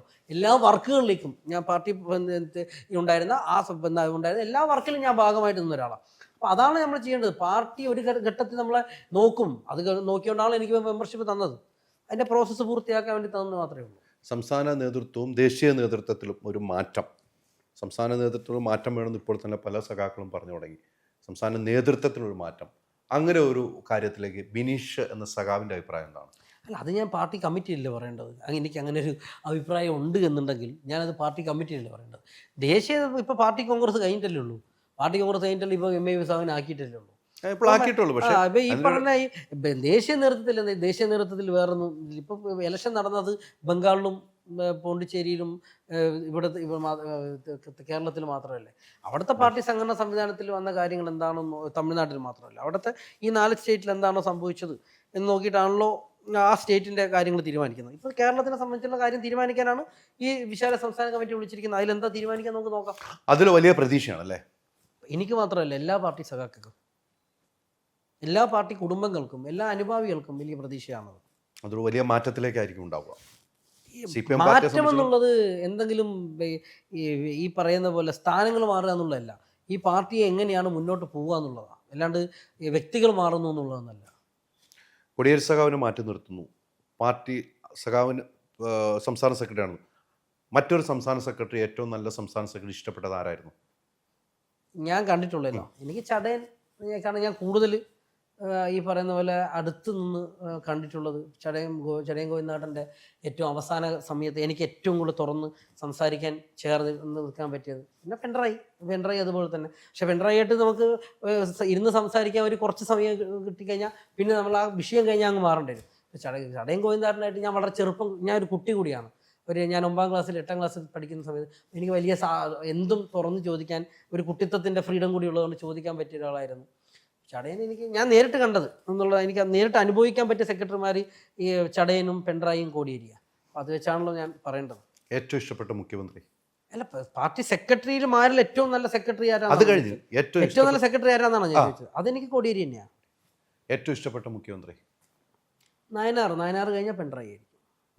ഏറ്റവും ഇഷ്ടപ്പെട്ട അല്ല, ഈ പറയുന്നതല്ല പറയട്ടെ, നായനാർ, പിണറായി, അച്യുതാനന്ദൻ എന്ന് പറയുന്നത് ഈ പറയുന്നതല്ല. ഈ നമ്മുടെ പാർട്ടി നേതാക്കളെ സംബന്ധിച്ചിട്ട് ഇന്ന ഇഷ്ടം എന്ന് പറയുന്നതിലുപരി എനിക്ക് എന്തുകൊണ്ടാണ് ഈ പറയുന്ന പോലെ നായനാറിയും പിണറായിനെയും പെട്ടെന്ന് പറയാൻ തോന്നുന്നത്? ഞാൻ ഏറ്റവും കൂടുതൽ അടുത്തിടപഴകിയ 2 മുഖ്യമന്ത്രിമാരാണ്. ഞാൻ ഏറ്റവും അടുത്തിടപഴകിയ 2 മുഖ്യമന്ത്രിമാരാണ്. VS ആയിട്ടും ഈ പറയുന്ന പോലെ അടുപ്പമുണ്ടായിരുന്നെങ്കിൽ VS ഞാൻ ഈ പറയുന്ന പോലെ എനിക്ക് ഒരു 5-8 തവണ നേരെ ഒരുപാട് സംസാരിക്കുക. ഈ പറയുന്ന പോലെ കുട്ടിത്വത്തിൻ്റെ ഒരു ഫ്രീഡം ഉള്ളതാണ്. മുഖ്യമന്ത്രി ആകുന്നതിന് മുമ്പ് LDF കൺവീനർ ആയിരുന്ന സമയത്താണ് VS ആയിട്ട് കൂടുതൽ AKG സെൻ്ററിൽ നിന്ന് സംസാരിച്ചിട്ടുള്ളത്. പിന്നെ മുഖ്യമന്ത്രി എന്ന രീതിയിൽ ഏറ്റവും നല്ലൊരു ഗവൺമെൻറ് എന്ന് നമ്മൾ പറയുമ്പോഴത്തേക്ക് കേരളത്തിനെ സംബന്ധിച്ചിട്ട് പറയുമ്പോൾ നമ്മൾ നോക്കുന്നത് ഒരു ഭരണം കഴിഞ്ഞ് പ്രത്യേകിച്ച് ഒരു പ്രശ്നമില്ലാതെ അടുത്ത ഗവൺമെൻറ്റിലേക്ക് പോകുമ്പോൾ വെറും 2 സീറ്റിനാണ് VS-ന്റെ ഭരണത്തിൻ്റെ സമയത്ത് നമുക്ക് സീറ്റ് നഷ്ടപ്പെടുന്നത്. 2 സീറ്റ്. അന്ന് VS വിചാരിച്ചിരുന്നെങ്കിലും പാർട്ടി വിചാരിച്ചിരുന്നെങ്കിലും നമുക്ക് ഭരണത്തിൽ വരാം. പക്ഷേ ഈ VS അങ്ങനത്തെ ഒരു സ്റ്റാൻഡ് എടുത്തില്ല. അങ്ങനത്തെ ഒരു ആളുകൂടിയാണ് VS എന്ന് പറയുന്നത്. VS-നെ അതുകൊണ്ടാണ് ഞാൻ ആ ഭരണത്തിന് 2006-2011 ഏറ്റവും നല്ല ഗവൺമെൻറ് ഏതാണെന്ന് നിങ്ങൾ ചോദിച്ചാൽ, ഇപ്പോൾ ഈ മുഖ്യമന്ത്രി എന്നുള്ളത് വിട്ടിട്ട് ഏറ്റവും നല്ല ഗവൺമെൻറ് ഏതായിരുന്നു എന്ന് എൻ്റെ അടുത്ത് ചോദിച്ചാൽ ഞാൻ പറയും 2006-2011 ഗവൺമെൻറ് VS ഗവൺമെൻറ് ആയിരുന്നു. കാരണം എന്തുകൊണ്ടെന്നറിയോ, ആ ഗവൺമെൻറ് ചെയ്ത കാര്യങ്ങൾ വെച്ചിട്ട് ഇവരിൽ പ്രചരണങ്ങളൊന്നും ഇല്ലെങ്കിലും ആ ഗവൺമെൻറ് ഇലക്ഷന് നേരിട്ടപ്പോൾ തുടർ ഭരണത്തിലേക്ക് ആദ്യമായിട്ട് പോകുമെന്നും ഉറപ്പിച്ച ഗവൺമെൻറ് അതായിരുന്നു. വെറും 2 സീറ്റിനാണ്. എന്ന് വെച്ചാൽ 1 സീറ്റ് കഴിഞ്ഞാൽ നമുക്ക് ഗവൺമെൻറ് ആണ്, 2 സീറ്റിന് വ്യത്യാസം. അന്ന് ഈ പറയുന്ന പോലെ തന്നെ ഭരിച്ച ഒരു ഗവൺമെൻറ്റിന് അതേപോലെ തന്നെ മറ്റിതൊന്നും ഇല്ലാതെ ഒരു മാൻഡേറ്റ് കിട്ടുമെന്ന് വിചാരിച്ചത് VS-ന്റെ ഗവൺമെൻറ്റാണ്. പിന്നീട് പിണറായി സാഹ് വന്നപ്പോൾ 2021 അതിനെ തിരുത്തി അതിൻ്റെ ഒരു തുടർ ഭരണം കിട്ടിയെന്നുണ്ടെങ്കിലും VS ഗവൺമെൻറ്റിൻ്റെ ഒരു ഭരണം ഒരുപാട് പുതിയ എന്നുവെച്ചാൽ നായനാറിൻ്റെ ഒക്കെ ഗവൺമെൻറ് പുതിയ ദിശാബോധം പല സ്ഥാനത്തും നൽകിയിട്ടുണ്ട്. ഇപ്പോൾ സാക്ഷരതാ യജ്ഞം കൊണ്ടുവരുന്നുണ്ട്, ക്ഷേമ പെൻഷൻ നടപ്പാക്കിയിട്ടുണ്ട്, ടെക്നോ പാർക്ക് നടപ്പാക്കിയിട്ടുണ്ട്, ജനകീയ ആസൂത്രണം, ഇതൊക്കെ നായനാറിൻ്റെ കാലഘട്ടത്തിൽ നടപ്പാക്കിയ. VS-ന്റെ സമയത്ത് വന്നപ്പോൾ പുതിയ കാലഘട്ടത്തിൻ്റെ വികസനത്തിലേക്ക് കടന്നു. ഇപ്പോൾ വിഴിഞ്ഞ ഉൾപ്പെടുക, അങ്ങനെ വിഴിഞ്ഞത്തൊക്കെ അതിൻ്റെയൊക്കെ സ്റ്റാർട്ട് ചെയ്തത് എല്ലാത്തിൻ്റെയും സ്റ്റാർട്ടിങ് കൊടുത്ത ഒരു ഗവൺമെൻറ് 2006 VS-ന്റെ ഗവൺമെൻറ്റാണ്. പക്ഷേ അതിനെ കൂടുതൽ മുന്നോട്ട് കൊണ്ടുപോയിട്ട് പൂർത്തീകരിച്ച ഗവൺമെൻറ് പിണറായി. അപ്പം നമ്മൾ പറയുക എന്താ, ഇതെല്ലാം ഒരു തുടർച്ചയാണ്, എല്ലാം ഒരു തുടർച്ചയാണ്. നല്ല മുഖ്യമന്ത്രി ആര്, നല്ല സെക്രട്ടറി ആര് എന്ന് ചോദിച്ചാൽ അതേ ഉത്തരവുള്ളൂ. ഇതെല്ലാം ഒരു പാർട്ടിയെ സംബന്ധിച്ചിട്ട് ഇതെല്ലാം ഒരു തുടർച്ചയാണ്. എനിക്ക് തോന്നുന്നു പ്രതിപക്ഷ നേതാക്കൾ ഒത്തിരി പേരെ കണ്ടിട്ടുണ്ടാവും അല്ലേ? ആ പ്രതിപക്ഷ നേതാവ് ആർജവത്തോട് കൂടുന്ന പ്രതിപക്ഷ നേതാവ് ആരായിരുന്നു? ഇടതുപക്ഷത്തിലാവും വലതുപക്ഷത്തിലാവും? എനിക്ക് അതിലെനിക്ക് വേറെ മാറ്റമില്ല. VS അച്യുതാനന്ദൻ, അതിലൊരു മാറ്റമില്ല. പ്രതിപക്ഷ നേതാവ് എന്ന രീതിയിൽ ഈ കേരളം കണ്ടിട്ടുള്ള ഏറ്റവും മികച്ച പ്രതിപക്ഷ നേതാവ് എന്നുള്ളത് ഒരു സംശയമില്ല VS അച്യുതാനന്ദൻ. കാരണം ഏത് വിഷയം വരുമ്പോഴും എനിക്ക് നേരിട്ട് അനുഭവമുള്ള ഒരു 5-8 ഇൻസിഡൻറ്റ് ആ കാലഘട്ടത്തിൽ, ഈ 2001-2006 കാലഘട്ടത്തിലെ ഞങ്ങൾ പൂർണ്ണ സമരസംഘടനാ പ്രവർത്തനം നിൽക്കുന്ന സമയത്താണ്. എത്രയോ സമയം VS നേരിട്ട് വന്നവിടെ ഇരിക്കുകയല്ലേ, അതൊരു ഉണ്ടാക്കുന്ന ആവേശം. മൂന്നാർ പോകുന്നു, മറ്റേ ഈ പറയുന്ന ജീരകപ്പാറ കയറുന്നു, മതികെട്ടാമല കയറുന്നു, ഈ പറയുന്ന ഇതൊക്കെ കയറി പോവല്ലേ.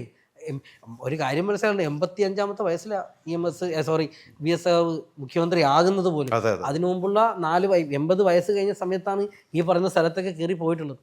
അപ്പം അത് പ്രതിപക്ഷ നേതാവ് ഇപ്പം നിങ്ങൾ ഇപ്പം എൻ്റെ അടുത്തല്ല, വേറെ ആരെടുത്തും കോൺഗ്രസ്സുകാരെടുത്ത് വേണമെന്ന് ചോദിച്ചു ഏറ്റവും നല്ല പ്രതിപക്ഷ നേതാവ് ആരെന്ന് വെച്ചാൽ അവർ VS-ന്റെ പേരെ പറഞ്ഞുള്ളൂ. അത് അങ്ങനെയാണ്, VS അങ്ങനെയാണ്. അല്ല, കോൺഗ്രസ്സുകാരുടെ അടുത്ത് ഇതേ ചോദ്യം ചോദിക്കുമ്പോൾ ഏറ്റവും വലിയ പാർട്ടി സെക്രട്ടറി വെച്ചാൽ കൊടിയേരി സഖാവിൻ്റെ പേര് പറയുള്ളൂ. ഞാൻ ചോദിച്ചിട്ടുണ്ട്. VS-ഉം കൊടിയേരി ഉണ്ടായിരുന്ന കാലഘട്ടം പോലെ അല്ല ഇപ്പോഴത്തെ കാലഘട്ടം എന്ന് ഞാൻ പറഞ്ഞാൽ അത് സമ്മതിക്കുമോ? അല്ല, അത് ഓരോ കാലത്തിപ്പം അപ്പം അങ്ങനെ പറയുകയാണെങ്കിൽ അങ്ങനെയായിരുന്നു. ഇപ്പം അതിപ്പോൾ പുതിയ കാലഘട്ടത്തിൽ ഉണ്ടായിരുന്ന 2 പ്രധാനപ്പെട്ട നേതാക്കളുടെ വിടവ് വന്നിട്ടുള്ളത് കോടിയേരിയും VS-ഉമാണ്. അപ്പോൾ അതുകൊണ്ടാണ് നമ്മളതിനെ അങ്ങനെ ചേർത്ത് പറയേണ്ടി വരുന്നത്. അങ്ങനത്തെ ഒരു വിടവ് വരുന്നിരിക്കുന്ന ഇവർ 2 പേരും വന്നു എന്നുള്ളത് കൊണ്ടാണ് പറഞ്ഞിരിക്കുന്നത്. ഇപ്പം EMS AKG ഇപ്പോൾ അവിടെ തൊട്ട് നമ്മൾ എടുക്കുകയാണെങ്കിൽ CH മരണപ്പെട്ടപ്പം ഇനി ആര് എന്നുള്ള ചോദ്യം വന്നപ്പോൾ നായനാർ വന്നിട്ടുണ്ട്. നായനാർ സെക്രട്ടറി സ്ഥാനം കഴിഞ്ഞപ്പം VS വന്നിട്ടുണ്ട്. VS മാറിയ സമയത്ത് നേരെ പിണറായി ചടയം വന്നിട്ടുണ്ട്. ചടയം കഴിഞ്ഞതിന് ശേഷം പിണറായി വന്നിട്ടുണ്ട്. പിണറായി കഴിഞ്ഞ ശേഷം കോടിയേരി വന്നിട്ടുണ്ട്. കോടിയേരി കഴിഞ്ഞ ശേഷം MP ഗോവിന്ദൻ മാഷ് വന്നിട്ടുണ്ട്. അതൊരു തുടർച്ചയുടെ ഭാഗമായിട്ടാണ് ഇത് സെക്രട്ടറിമാരുടെ ഇതും കാര്യങ്ങളൊക്കെ തന്നെ പോകുന്നത്. അത് നമ്മുടെ പാർട്ടിയിൽ അങ്ങനെ ഒരു തുടർച്ച എന്നുള്ളത് മാത്രമേ പറയാൻ പറ്റുള്ളൂ. വിടവ് സംഭവിച്ചിട്ടുണ്ടെന്നുള്ളത് ഇപ്പം നമുക്ക് തോന്നാം. ഇപ്പോൾ കോടിയേരിയും VS ഉണ്ടായിരുന്ന കാലഘട്ടത്തിലുണ്ടായിരുന്ന രീതിയിലല്ല ഇപ്പോൾ ഈ പാർട്ടിയുടെ കാര്യങ്ങൾ പോകുന്നത്. അവരുണ്ടായിരുന്നെങ്കിൽ കുറച്ചുകൂടി പാർട്ടി സഖാക്കൾക്ക് കൃത്യതയോട് കൂടിയിട്ട് കാര്യങ്ങൾ പറയാൻ പറ്റുന്ന രീതിയിലേക്ക് അവരെ ബോധ്യപ്പെടുത്തിയ കാര്യങ്ങൾ. അപ്പോൾ ആ ബോധ്യപ്പെടുത്തലുകൾ ഇപ്പം അതാണ് പാർട്ടിക്ക് അതിൻ്റെ ഇടയിൽ വന്നിരിക്കുന്ന ഒരു കൺഫ്യൂഷൻ. ആ കൺഫ്യൂഷൻ തീരാനാണ് ഈ വിശാല സംസ്ഥാന കമ്മിറ്റി ഞാൻ അതാണ് പറഞ്ഞത്. അതിനൊക്കെ ഒരു ഉത്തരമായിരിക്കും വിശാല സംസ്ഥാന കമ്മിറ്റി ഞാൻ ഉദ്ദേശിക്കുന്നത്. ഒരു പാർട്ടി സഖാക്കൾക്കിടയിൽ ഇനി നമ്മൾ എങ്ങനെ എന്നൊരു ചോദ്യം നമ്മുടെ മുന്നിലുണ്ടാവും. ആ ചോദ്യത്തിന് കൃത്യമായിട്ട് ഉത്തരം നൽകേണ്ടത് പാർട്ടി നേതൃത്വമാണ്. ആ പാർട്ടി നേതൃത്വത്തിന് വേണ്ടിയിരുന്ന ഈ പറഞ്ഞ ചർച്ചകളൊക്കെ തന്നെ കഴിഞ്ഞ് അതിൻ്റെ വലിയ തലത്തിലേക്കുള്ള ചർച്ചകളിലേക്ക് പോയി ഒരു തീരുമാനം എടുത്ത് തന്നാൽ ഈ പാർട്ടി ഇതിനും വലിയ ശക്തിയായിട്ട് മുന്നോട്ട് കൊണ്ടുപോകും. ഇതിനും ഈ തോൽവിയിൽ നിന്നൊക്കെ തിരിച്ചു വരാൻ പറ്റുന്ന വലിയ രീതിയിലേക്കുള്ള തിരിച്ചുവരവിലേക്ക് പാർട്ടി വരും. ഏറ്റവും കൂടുതൽ വിഷമിച്ച, ജയിലിൽ കിടന്നപ്പോൾ വിഷമിച്ച ഒരവസ്ഥ, ജയിലിൽ കിടന്നപ്പോൾ ഏറ്റവും കൂടുതൽ വിഷമിച്ച ഒരു സാഹചര്യം ഉണ്ടാവുള്ളൂ. ജയിലിൽ കിടക്കുമ്പോൾ തന്നെ ആ സാഹചര്യം, അതിൽ ഏറ്റവും വലിയ സാഹചര്യം. അങ്ങനെ കുറേ സാഹചര്യമുണ്ട്. ഒരു സാഹചര്യം ഉള്ളത് ഞാൻ അതിൽ പറഞ്ഞിട്ടുണ്ടെന്നാണ് തോന്നുന്നത്. ഞാൻ ഏതൊരു ഇൻ്റർവ്യൂവിൽ പറഞ്ഞിട്ടുണ്ട്. ഞാൻ 1-2 തവണ അങ്ങനെ ഒരു ചിന്ത എനിക്ക് മനസ്സിൽ വന്നത്, ഞാൻ നമ്മൾ ഉറങ്ങിക്കിടന്നിട്ട് ഫസ്റ്റത്തെ ഒരു 1-2 മാസത്തിനിടയിൽ സംഭവിച്ച കാര്യമാണ്. ഉറങ്ങാൻ കിടന്നു, ഉറങ്ങിക്കഴിഞ്ഞു, പെട്ടെന്ന് നമ്മളൊരു ഉറക്കം ഞെട്ടി, ഒരു 1-1.5 മണിക്കൊക്കെ ഉറക്കം ഞെട്ടിയപ്പോൾ ഞാൻ കരുതുന്നത് ഞാൻ വീട്ടിലാണെന്നാ. ഒരു 10-45 പേര് ഒരു മുറിയിൽ ഇങ്ങനെ കിടക്കുകയാണ്. ഞാൻ കാണുന്നത് എൻ്റെ വീട്ടിൽ, ഞാൻ എണീച്ചിട്ട് ഞാൻ ഉറങ്ങി, ഞാൻ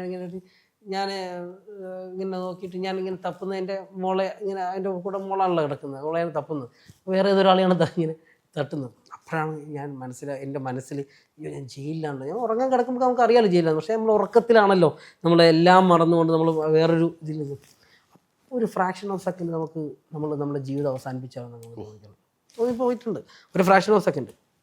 ഞാനൊരു 1-2 പ്രാവശ്യം അങ്ങനെ ചിന്തിച്ചപ്പോൾ ഞാൻ അച്ഛനെ വിളിച്ചു, സംസാരിച്ചു. അപ്പം അത് പിന്നെ അങ്ങനെ വിളിച്ച് സംസാരിച്ചപ്പോൾ വേറെ രീതിയിൽ അച്ഛനെ അതിനെ ഡൈവേർട്ട് ചെയ്തൊരു കാര്യമാണ്. നമുക്ക് അങ്ങനെയൊക്കെ അത് വേറെ ഈ പറയുന്നത് വേറെ ഇതൊന്നും തോന്നുന്നില്ല, പെട്ടെന്ന് നമുക്കൊരു മനസ്സിൽ തോന്നുന്ന ഒരു ഞാൻ പറയില്ല ഒരു ടങ്ങുന്നൊരു ചിന്ത അങ്ങ് തോന്നി. അതൊക്കെ പക്ഷെ ഞാൻ പറയില്ല അതിനെയൊക്കെ തരണം ചെയ്യാൻ പറ്റിയിട്ടുണ്ട്, അതിനെ മറികടക്കാൻ പറ്റിയിട്ടുണ്ട്, മുന്നോട്ട് പോകാൻ പറ്റും. അങ്ങനെ നമുക്ക് ജീവിതത്തിൽ വലിയ പ്രതിസന്ധികളൊക്കെ വരാം, നമ്മളെ എല്ലാവരും ചവിട്ടി തേച്ച് അരച്ച് വെച്ചിട്ടുണ്ടാവാം, നമ്മളെനിയും എണീച്ച് വരാൻ പറ്റാത്ത രീതിയിൽ നടുവൊടിച്ചിട്ടിട്ടുണ്ടാവാം. പക്ഷെ അവിടെ നിന്നും നമുക്ക് ഉയർന്നു വരാൻ വേണ്ടി പറ്റുന്നുണ്ടോ ഇല്ല എന്നല്ല, അങ്ങനെ ഉയർന്നു വരാൻ വേണ്ടി എനിക്ക് പറ്റിയിട്ടുണ്ട്. അപ്പോൾ ഞാൻ പറഞ്ഞില്ല, ഇനി നിങ്ങൾ പിന്നെ പേമാരിയും കൊടുങ്കാറ്റും ഒരുമിച്ചിട്ട് വന്നാലും വെള്ളപ്പൊക്കം വന്നാലും ഞാൻ അതിന് മുമ്പിൽ ഉയർന്നു നിൽക്കും. എൻ്റെ ജീവിതം എന്നെ പഠിപ്പിച്ചിട്ടുണ്ട്, ഒന്നും എന്നെ ബാധിക്കില്ല. ഇതിലേക്കുള്ള കൊലപാതകം, നർക്കോട്ടിക് കേസ്, സ്ത്രീപീഡനം, ഈ പറയുന്ന പോലെ എന്നെക്കുറിച്ച് ഇനി ഒന്നും ഇതിലേക്ക് പറയാത്ത കാര്യങ്ങളില്ല. എന്തെങ്കിലും ഒന്ന് തെളിയിക്കാൻ പറ്റിയിട്ടുണ്ടോ? ഒരെണ്ണം തെളിയിക്കാൻ പറ്റിയിട്ടുണ്ടോ? ഇപ്പോഴും എന്തെങ്കിലും ഒരെണ്ണം തെളിയിക്കാൻ പറ്റിയിട്ടുണ്ടോ? പക്ഷേ ഈ പറയുന്ന എല്ലാത്തിൻ്റെയും ഭാഗമായിട്ട് വെച്ചിട്ടുണ്ട്. അപ്പോൾ ഇതൊക്കെ പറയുമ്പോൾ ഈ പറഞ്ഞ പോലെ പുതിയ കാലത്ത് ഇതൊക്കെ ആളുകൾക്ക് ഈ പറയുന്ന പോലെ തന്നെ നമ്മളെപ്പോഴും ഒരു സംസാര വിഷയമാകാൻ വേണ്ടിയിട്ട് നമ്മളൊരു കരുവായിട്ട് എപ്പോഴും നിന്നിട്ടുണ്ട്. ഞാൻ അതിലൊന്നും തളർന്നു പോകില്ല. ഇപ്പം ഏത് ഭാഗത്തു നിന്നാലും, സ്വന്തം പാളയത്തിൽ നിന്നാണെങ്കിലും അപ്പുറത്തെ പാളയത്തിൽ നിന്നാലും എന്ത് കുത്തേറ്റാലും ഞാൻ മുന്നോട്ട് തന്നെ പോകും. അച്ഛനെ ഇഷ്ടപ്പെട്ട മക്കളെയായിരുന്നു? പാർട്ടിയെയും മക്കളെ. അച്ഛൻ അങ്ങനെയാണ്, രണ്ടിനെയും ചേർത്ത് പിടിക്കായിരുന്നു. പക്ഷെ അച്ഛനൊരു മരണസമയത്ത് മുമ്പ് ഒരു ഫോട്ടോ ഇട്ടു, കൊച്ചുമക്കളുടെ ഫോട്ടോ ഇട്ടു. അത് ഭയങ്കരമായിട്ട് ചർച്ച ചെയ്യപ്പെട്ടു. എന്നുവെച്ചാൽ എതിർ പാർട്ടികൾ വരെ ചർച്ച ചെയ്തു. ഒരു വേദന ഉണ്ടാക്കുന്നൊരു ഫോട്ടോ ആയിരുന്നു. അച്ഛൻ്റെ എഴുത്ത് അങ്ങനെയായിരുന്നു. എനിക്ക് വരെ കണ്ണ് നിറഞ്ഞു കേട്ടോ ആ എഴുത്ത് കണ്ടപ്പോൾ. ഞാൻ ഇപ്പോഴും എൻ്റെ കണ്ണ് നിറയുന്നുണ്ട്. ഞാൻ അത് ഷെയർ ചെയ്താണ്. അത് എന്താ തോന്നി? അല്ല, കോടിയേരി എല്ലാവർക്കും എന്തുകൊണ്ടാണ് ഇഷ്ടം എന്നറിയോ? ഇപ്പം കോടിയേരി ഉണ്ടായിരുന്നെങ്കിൽ ഹൈദർ പോയിട്ട് പറയാണ്, ഞാൻ ഹൈദർ അലി, ബിനീഷിനെ അറിയാമെന്നാണ്. നേരെ ഹൈദറിൻ്റെ ചുമലിലേക്ക് അച്ഛൻ്റെ കൈ വീഴും. ഇങ്ങനെ കൈവച്ചിട്ട് അങ്ങനെ പിടിച്ചെന്ന് വെച്ചാൽ ചേർത്ത് പിടിച്ച സംസാരിക്കും, ചേർത്ത് പിടിച്ച അത് അച്ഛൻ. ഇപ്പോൾ ചെറിയ എൻ്റെ ചെറുമക്കളെടുത്ത് സംസാരിക്കുന്നു. അപ്പോൾ ആ ചെറിയ കുട്ടികളെടുത്ത് സംസാരിക്കുമ്പോൾ അവർ പറയുന്ന കഥകളുണ്ടാവില്ല, പൊട്ടക്കഥകൾ, ഇങ്ങനെ ചളവള പറയില്ല. അങ്ങനെ ചളവള പറയുന്ന കഥകളിൽ സംശയങ്ങൾ ചോദിക്കും അച്ഛൻ ഇവരെടുത്ത്. അപ്പോൾ അവരുടെ ഏറ്റവും അടുത്ത ഫ്രണ്ടായിട്ടാണ് അച്ചാച്ചനെ തോന്നുന്നത്. അച്ചാച്ചനാണ് അവരുടെ ഏറ്റവും വലിയ അടുപ്പം. ഇപ്പോൾ എൻ്റെ മോളും ബിനോയുടെ മോനൊക്കെ പറയുന്ന അവരാണല്ലോ കുറച്ച് മുതിർന്ന ആളുകൾ. അവർക്ക് ഏറ്റവും നല്ല ഫ്രണ്ട് ഇല്ലാതെ എന്ന് അവർ പറയുന്നത്. കാരണം അവർക്ക് രണ്ടുപേർക്കും, എൻ്റെ മൂത്ത മോക്കും ബിനോയുടെ മൂത്തവനൊക്കെ പറഞ്ഞത് അച്ചാച്ചൻ ഏറ്റവും നല്ലൊരു ഫ്രണ്ടായിരുന്നു, അച്ചാച്ചൻ ഏറ്റവും നല്ല ലിസണറായിരുന്നു. പിള്ളേരുടെ എങ്ങനെയാണെന്നുള്ളതാണ് പറയുന്നത്. അച്ഛൻ അങ്ങനെയാണ്. അപ്പോൾ ഏത് കൂട്ടത്തിലാണോ അച്ഛൻ നിൽക്കുന്നത് ആ കൂട്ടത്തിൻ്റെ ആളായി ബ്ലെൻഡായിട്ട് മാറും അച്ഛൻ. ആ ബ്ലെൻഡായിട്ട് മാറുകയും ചെയ്യും. നിങ്ങൾക്ക് കോടിയേരി ബാലകൃഷ്ണൻ എന്ന് പറയുന്ന ഒരു വലിയ നേതാവ്, അല്ലെങ്കിൽ നമ്മളിങ്ങനെ മാറിയെന്ന്, അല്ലെങ്കിൽ 10 അടി മാറിയെന്ന് കാണേണ്ട ഒരാളാണെന്നുള്ള ചിന്ത അച്ഛൻ ഉണ്ടാക്കില്ല. നിങ്ങളോട് ചേർത്ത് പിടിച്ച് കൊണ്ടുപോകും. അതാണ് കോടിയേരി. ആ ഫോട്ടോ ഭയങ്കര വേദന ഉണ്ടാക്കിയായിരുന്നു. അവസാനത്തെ അത് ഒരുപാട് ഇപ്പം അത് അച്ഛനെ ചിന്തിക്കുന്നത്, അച്ഛനെ അറിയുന്ന, അച്ഛനെ ഒരു സമയം മാത്രം, ഒരു പ്രാവശ്യം മാത്രം 10 മിനിറ്റ് സംസാരിച്ച ആളുകൾ പോലും ഇപ്പോഴും വന്നിട്ട് സംസാരിക്കുമ്പോൾ ഇപ്പോൾ ഞാൻ പറഞ്ഞു ഇപ്പോൾ ഈ 4 വർഷം ഞാൻ ഈ പറയുന്ന വിഷയങ്ങളൊക്കെ ഞാൻ എപ്പോഴും ഒരു ഇൻ്റർവ്യൂ പറയുന്നത് എനിക്ക് അങ്ങനെ ഒരു ഇൻസിഡൻറ്റ് എപ്പോഴും ഉണ്ടാകും സംഭവിക്കും. ഇന്നിപ്പോൾ വരുമ്പോഴും ഭക്ഷണം കഴിക്കാൻ വേണ്ടി ആര്യാസിൽ ഇപ്പം ഞാൻ ഭക്ഷണം കഴിക്കാൻ കയറിയപ്പോഴും അച്ഛൻ അറിയുന്ന ആൾ വന്നിട്ട് അച്ഛനെ ഒരു പ്രാവശ്യം അവർ കണ്ടിട്ടുണ്ട്, അച്ഛനായിട്ടൊരു 10 മിനിറ്റ് സംസാരിച്ചിട്ടുണ്ട്. ഞങ്ങൾ അറിയേയില്ലായിരുന്നു. അവർ പറയുന്നൊരു വിഷയം, കോടിയേരി മരണപ്പെട്ടപ്പോൾ ഞങ്ങൾക്ക് അന്ന് ഭക്ഷണം കഴിക്കാൻ പറ്റിയിട്ടില്ല. ഇന്നിപ്പോൾ ഞാൻ പറയുമ്പോഴും അത് പറയണം. അപ്പം ഇത്രയും വർഷങ്ങൾ കഴിഞ്ഞാലും അച്ഛൻ എന്ന് പറയുന്നത് ജനങ്ങൾക്കിടയിൽ അപ്പം ഞാൻ ആലോചിക്കുന്നത് ഇത്രയും വർഷമായിട്ട് എത്രയോ ആയിരക്കണക്കിന് ആളുകളെ അതിനുശേഷം അച്ഛനുമായി ബന്ധപ്പെട്ട അനുഭവങ്ങൾ എൻ്റെ അടുത്ത് ആളുകൾ പറഞ്ഞിടാം. ഇപ്പോഴും ആളുകൾ അത് പറയുന്നത്. അപ്പോൾ എത്രമാത്രം ആളുകളായിട്ട് അച്ഛൻ ഡയറക്റ്റായിട്ട് ഇൻട്രാക്ട് ചെയ്തിട്ടുണ്ട്, ബന്ധപ്പെട്ടിട്ടുണ്ട്. ഇതൊക്കെ സാധാരണ ആളുകളാണ്. സാധാരണ ആളുകൾ നമ്മൾ പറയുമ്പോൾ സമൂഹത്തിൽ അറിയപ്പെടുന്ന ആളുകളോ അല്ലെങ്കിൽ സമൂഹത്തിൽ വലിയ രീതിയിൽ എന്തെങ്കിലും ജോലി ചെയ്ത് അല്ലെങ്കിൽ ബ്യൂറോക്രാറ്റ് വലിയ നിൽക്കുന്ന ആളുകൾ വളരെ സാധാരണ നിലയിൽ ജീവിക്കുന്ന ഒരു മിഡിൽ ക്ലാസ്സിന് താഴെ ബിലോ മിഡിൽ ക്ലാസ്സിൽ നിൽക്കുന്ന ആളുകളാണ് ഇതെല്ലാം ഒരു ആയിരക്കണക്കിന് ആളുകൾ. അപ്പം അതാണ് കോടിയേരി. ഞാൻ അച്ഛൻ്റെ ഇൻ്റർവ്യൂ എടുത്തിട്ടുണ്ട്. പിന്നെ ഇടുക്കിയിൽ വന്നപ്പോൾ ഇടുക്കി ഇലക്ഷൻ സമയത്ത് വന്നിട്ട് രാജാക്കാട് പാർട്ടി ഓഫീസിൽ വെച്ച് എനിക്ക് സമയം അനുവദിച്ച് റിപ്പോർട്ട് റിവ്യൂലുള്ള ഞാൻ ഇൻ്റർവ്യൂ എടുത്തിട്ടുണ്ട്. ഈ പറഞ്ഞ പോലെ തന്നെ അപ്പം ഒരു ഇൻ്റർവ്യൂ പറയുന്നു, അത് നേരത്തെ പ്ലാനിങ്ങും കൂടെ അല്ല, അവിടെ വെച്ച് സഹവും ഇരിക്കാം എന്ന് പറഞ്ഞിട്ട് അപ്പം തന്നെ പാർട്ടി ഓഫീസിൽ അപ്പം തന്നെ ചേർത്ത് ഇരുന്ന് ഇൻ്റർവ്യൂ എടുത്ത ഒരാളാണ്. 10 മിനിറ്റ് എന്ന് പറഞ്ഞാൽ ഞങ്ങൾ 45 മിനിറ്റ് സംസാരിച്ച എനിക്കിപ്പോൾ ഓർമ്മ വരുന്നുണ്ട്. പക്കാ രാഷ്ട്രീയം പറഞ്ഞിങ്ങനെ പോയ ഒരാളാണ്. അതുകൊണ്ട് എനിക്കെപ്പോഴും ഇഷ്ടമുള്ള ഒരാളായിരുന്നു. എനിക്കതാണ് ഓരോ കാര്യങ്ങൾ പെട്ടെന്ന് പെട്ടെന്ന് ഓർമ്മയിൽ വരുവാണ്. അതെ അതെ അതെ. ഇപ്പം നമ്മൾ തമ്മിൽ സംസാരിക്കുമ്പോഴും അങ്ങനെ ഒരു കണക്ഷൻ കിട്ടുന്നതാണ്. അച്ഛനുമായിട്ട് അറിയുന്ന ആളുകൾ സംസാരിക്കുമ്പോഴത്തേക്കൊരു എനിക്കും ഇപ്പം ഇതിനടുത്ത് ഇപ്പം ഇത്രയേറെ സംസാരിച്ചപ്പോൾ എനിക്കും ഒരു ഇമോഷണൽ ആണെങ്കിൽ കൂടി ഭയങ്കര ഒരു പ്ലസൻ്റായി ഒരു പോസിറ്റീവ് ഒരു മനസ്സ് തുറന്നും സംസാരിക്കാനൊക്കെ പറ്റില്ല. അച്ഛനില്ലാത്തവിടെ ഒരിക്കലും നിർത്താൻ പറ്റില്ല, പാർട്ടിക്ക് നിർത്താൻ പറ്റിയിട്ടില്ല, കുടുംബത്തിൽ ഒട്ടും പറ്റില്ല, പാർട്ടിക്കും പറ്റാത്ത ഒരവസ്ഥയിലേക്ക് പോകുന്ന അവസ്ഥയാണ് എന്ന കാര്യത്തിൽ യാതൊരു സംശയമില്ല. അത് ഉണ്ടാവുകയില്ല എന്ന് നമുക്കറിയാം. കോടിയേരി സഖാവിനെ പോലെ ഒരു സഖാവ് പാർട്ടിയിൽ വേറെ ആരുമില്ല. പല ആളുകൾക്കും പകരം വയ്ക്കാൻ പറ്റിയിട്ടുണ്ടാവും നമുക്ക്. പക്ഷേ ഇപ്പോഴും എനിക്കുണ്ടാകുന്ന വിഷയം, ഏറ്റവും കൂടുതൽ ഒരു സഖാവ് മരിച്ചു കിടക്കുമ്പോൾ കൂടെ ഇരുന്ന ഒരു വ്യക്തി ഇതിനു മുമ്പ് പിണറായി വിജയൻ ഇരുന്ന് ഞാൻ കണ്ടിട്ടില്ല. പിണറായി വിജയന് വലിയൊരു നഷ്ടമായിരുന്നു കോടിയേരി സഖാവ് എന്ന് എനിക്ക് പേഴ്സണലി തോന്നിയിട്ടുണ്ട്. പക്ഷേ പിന്നെ എന്താണെന്നും എനിക്കും അറിയില്ല. പിന്നെ എന്താണ് സംഭവിക്കുന്നത്, എന്തൊക്കെ സംഭവിക്കണമെന്നും എനിക്കറിയില്ല. അന്ന് തോന്നിയ ഒരു തോന്നൽ മാത്രമാണ് കേട്ടോ. പിന്നീട് എന്താണെന്നുള്ള എനിക്ക് തോന്നിയിട്ടില്ല. അങ്ങനെയൊക്കെയാണ് പാർട്ടിയുടെ കാര്യങ്ങൾ എന്ന് പറഞ്ഞാൽ. സെലിബ്രിറ്റി ക്രിക്കറ്റ് ഒക്കെ എങ്ങനെ പോകുന്നു? സെലിബ്രിറ്റി ക്രിക്കറ്റ് അതിൽ നിന്നൊക്കെ ആ സമയത്ത് മാറ്റി നിർത്തപ്പെടുകയൊക്കെ ചെയ്തതാണ്. അല്ല, സെലിബ്രിറ്റി ക്രിക്കറ്റ് സെലിബ്രിറ്റി ഒന്നും മാറ്റിയില്ല. ഞാനൊരു അച്ഛൻ മരണപ്പെട്ട സമയത്തൊന്നും മാറി എന്ന് പറഞ്ഞു. എന്നെ ഇവിടെ ഒന്നും മാറ്റിയിട്ടില്ല. ഇപ്പം അങ്ങനെ ഈ സിനിമാ മേഖല എന്നെ ചേർത്ത് പിടിച്ചിട്ടുണ്ട്. ഇപ്പം സുരേഷ് ചേട്ടനൊക്കെ അതിൻ്റെ അകത്തൊരു കൃത്യമായിട്ടൊരു നിലപാട് പറഞ്ഞ ആളാണ്. ബിനീഷിനെ പുറത്താക്കണം എന്നൊക്കെ പറഞ്ഞു അന്നൊക്കെ പറഞ്ഞപ്പോൾ സുരേഷ് ചേട്ടനും അതിൻ്റെ സ്റ്റാൻഡ്, ലാലേട്ടനും എല്ലാവരും സ്റ്റാൻഡ്. അത് ഇതായിട്ടല്ലേ ഉള്ളൂ, അങ്ങനത്തെ ഒരു കേസല്ലല്ലോ, സാമ്പത്തിക പ്രശ്നമുള്ള കേസാണല്ലോ എന്ന് ഫസ്റ്റ് സ്റ്റാൻഡ് എടുത്തത് സുരേഷ് ചേട്ടനാണ് ഫസ്റ്റ് സ്റ്റാൻഡ് പറഞ്ഞത്. അപ്പം അതിപ്പോൾ തെളിഞ്ഞല്ലോ എന്താണെന്നുള്ള കാര്യം. അങ്ങനത്തെ ഒരു കേസും ഇല്ല, ഒന്നും ഇല്ലാന്ന് പറഞ്ഞു എന്തായാലും മനസ്സിലായല്ലോ. കോടിയേരി സഖാവ് മരിച്ചതിന് ശേഷം അമ്മ നൽകിയ ഉപദേശം എന്തായിരിക്കും? അല്ല, അമ്മയും അച്ഛനും ഒന്നും അങ്ങനെ ഒരു ഉപദേശവും ഞങ്ങൾക്ക് നൽകിയിട്ടില്ല. ഞങ്ങൾക്ക് നല്ല രീതിയിൽ സ്വാതന്ത്ര്യം നൽകി. ഞങ്ങളത് നല്ല രീതിയിൽ ഉപയോഗിക്കണം എന്നുള്ള തിരിച്ചറിവുണ്ടാകുക എന്നുള്ളതാണ് ഞങ്ങളെ സംബന്ധിച്ചിട്ടുള്ളത്. അതുകൊണ്ട് തന്നെയാണ് ഒരു കാര്യത്തിൻ്റെ അകത്തും ഈ പറയുന്ന പോലെ എന്തെങ്കിലും പ്രശ്നത്തിലൊക്കെ നമ്മൾ പെട്ടോട്ട എന്തുകൊണ്ടാണ് അച്ഛനത് കൃത്യമായിട്ട് പറയാൻ പറ്റുന്നത്? അച്ഛൻ ഇടപെട്ടുള്ള ഒരു വിഷയമല്ല എന്ന് അച്ഛൻ നന്നായിട്ട് അറിയാം. അതുകൊണ്ടാണ് അച്ഛൻ പറഞ്ഞത്, നീ ഇടപെട്ടുണ്ടായ വിഷയമാണെങ്കിൽ നീ അത് തീർത്തോളണം എന്ന് സ്ട്രോങ് ആയിട്ട് പറയാൻ പറ്റാവുന്നത് കോടിയേരിക്ക് അത് പറയാൻ പറ്റി. അതുകൊണ്ടാണ്.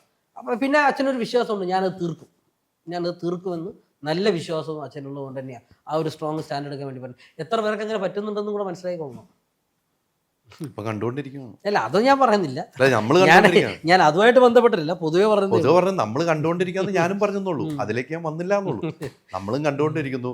എന്തായാലും ഫിനീഷ്, നമ്മൾ കുറെ കാര്യങ്ങൾ പറഞ്ഞത് എനിക്ക് തോന്നണം.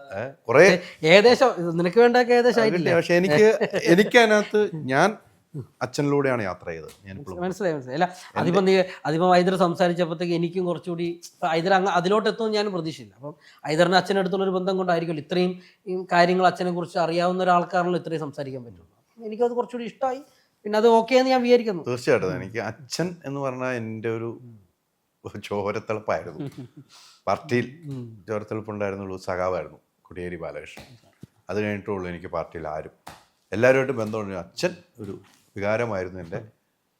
ഞാൻ ഒത്തിരി സംസാരിച്ചിട്ടുണ്ട്. ഞാൻ അതുകൊണ്ടായിരിക്കാം മരിച്ചപ്പോൾ കാണാൻ പോയി, എല്ലാം ചെയ്തവനാണ് ഞാൻ പോയി കണ്ടാണ്. ട്രത്തുയി കണ്ടു. ഇതെല്ലാം അപ്പോൾ അതിൻ്റെ കൂടെ യാത്ര എനിക്ക് കൊച്ചിയിലെത്തുമ്പോൾ തൊടുപുഴയിൽ നിന്ന് എനിക്ക് വന്നൊന്നുണ്ടായിരുന്നു, പക്ഷെ ഇവിടെ വരുന്നില്ല. ഇല്ല, അച്ഛന്റെ നേരെ അല്ല അങ്ങനെ അല്ല, നമ്മൾ അങ്ങനെയൊക്കെയല്ലേ പ്രതീക്ഷ. അങ്ങനെ വരുമ്പോ അപ്പോൾ ഒന്നും കൂടെ വരണം എന്നൊക്കെ ആഗ്രഹിച്ച, പക്ഷെ അവിടെ പോയതുകൊണ്ട് എനിക്ക് കാണാൻ പറ്റും. ഞാൻ അവിടെ പോയ ആളാണ്, അവിടെ പോയി കാണാതിരിക്കാൻ എനിക്ക് പറ്റില്ലായിരുന്നു. അങ്ങനെ യാത്ര ചെയ്ത് ആ സ്നേഹം, ആ എന്താണ്, നമ്മൾ ഒത്തിരി പ്രാർത്ഥിച്ചിട്ടുണ്ടായിരുന്നു അദ്ദേഹത്തിന് വേണ്ടി. അതെ അങ്ങനെ ഒരുപാട് പേര്. ഇപ്പം നമ്മളിപ്പോൾ അച്ഛനെ അറിയാവുന്ന ആളുകളൊക്കെ തന്നെ എത്രയോ ബിഷപ്പുമാർ, എത്രയോ ഈ പറയുന്ന പോലെ അച്ഛനെ അറിയുന്ന ഉസ്താക്കന്മാർ, എത്രയോ ഈ അമ്പലത്തിൽ പൂജ ചെയ്യുന്ന പൂജാരിമാരൊക്കെ ഞങ്ങൾ വിളിച്ചിട്ട് ഞങ്ങൾ പ്രാർത്ഥിക്കുന്നുണ്ട് എന്ന് ഞങ്ങൾ പറയുമ്പോൾ ഞങ്ങളെല്ലാവരും ഞങ്ങൾ അതിനൊക്കെ സ്വാഗതം ചെയ്യുന്നത്. കാരണം അച്ഛൻ എല്ലാതെ ആളല്ലേ, അച്ഛൻ എല്ലാവരുടെയും ഒരാളെയും വെറുപ്പിക്കില്ല, ഇല്ല, ഒരാളെയും വെറുപ്പിച്ചിട്ടില്ല. അതാണല്ലോ കോടിയേരിന് ഏറ്റവും വലുത്. ഇപ്പം എല്ലാവർക്കും കോടിയേരി എന്ന് പറയുന്ന ഒന്ന് പറയുമ്പം ആ ഒരു മനസ്സിനകത്ത് ഇപ്പം കോടിയേരി എന്ന് പറയുമ്പോൾ എല്ലാവർക്കും ഒരു ചുണ്ടിലൊരു പുഞ്ചിരിയോട് കൂടിയിട്ട് ഓർമ്മ വരുന്നത് എന്തുകൊണ്ടാണ്? അച്ഛൻ്റെ ഇടപെടൽ കാരണം. അത് വളരെ വളരെ വളരെ കുറച്ച് ആളുകൾക്ക് മാത്രം കിട്ടുന്ന ഭാഗ്യമാണെന്നാണ് ഞാൻ കരുതുന്നത്. പിന്നെ ഇങ്ങനെയുണ്ട് സിനിമയിലപ്പോൾ ഇപ്പോൾ നിൽക്കുന്ന, ഇനി വരും കാലത്തിൽ സിനിമയൊക്കെ നമുക്ക് നോക്കാം. അങ്ങനെ എല്ലാ കാലത്തും നിൽക്കുന്ന ഒരു വാക്ക് ഇപ്പോഴും പറഞ്ഞു, എന്ത് പേമാരി എന്ത് മഴ വന്നാലും ബിനീഷ് കോടിയേരി ഇതിന് മുന്നിലേക്ക് ഉയർത്തെഴുന്നേറ്റുകൊണ്ട് തന്നെയാണ് പോകുന്നത് പറഞ്ഞ വാക്ക് അത് തന്നെയാണ് ആർജവം. അത് കോടിയേരി സഖാവിൻ്റെ ആർജവമാണ്. ആർജവത്തിൽ മുന്നോട്ട് പോവുക, കാണണം. ഇനിയും സംസാരിക്കാം നമുക്ക്. ഉറപ്പായിട്ടും. Thank you. Thank you.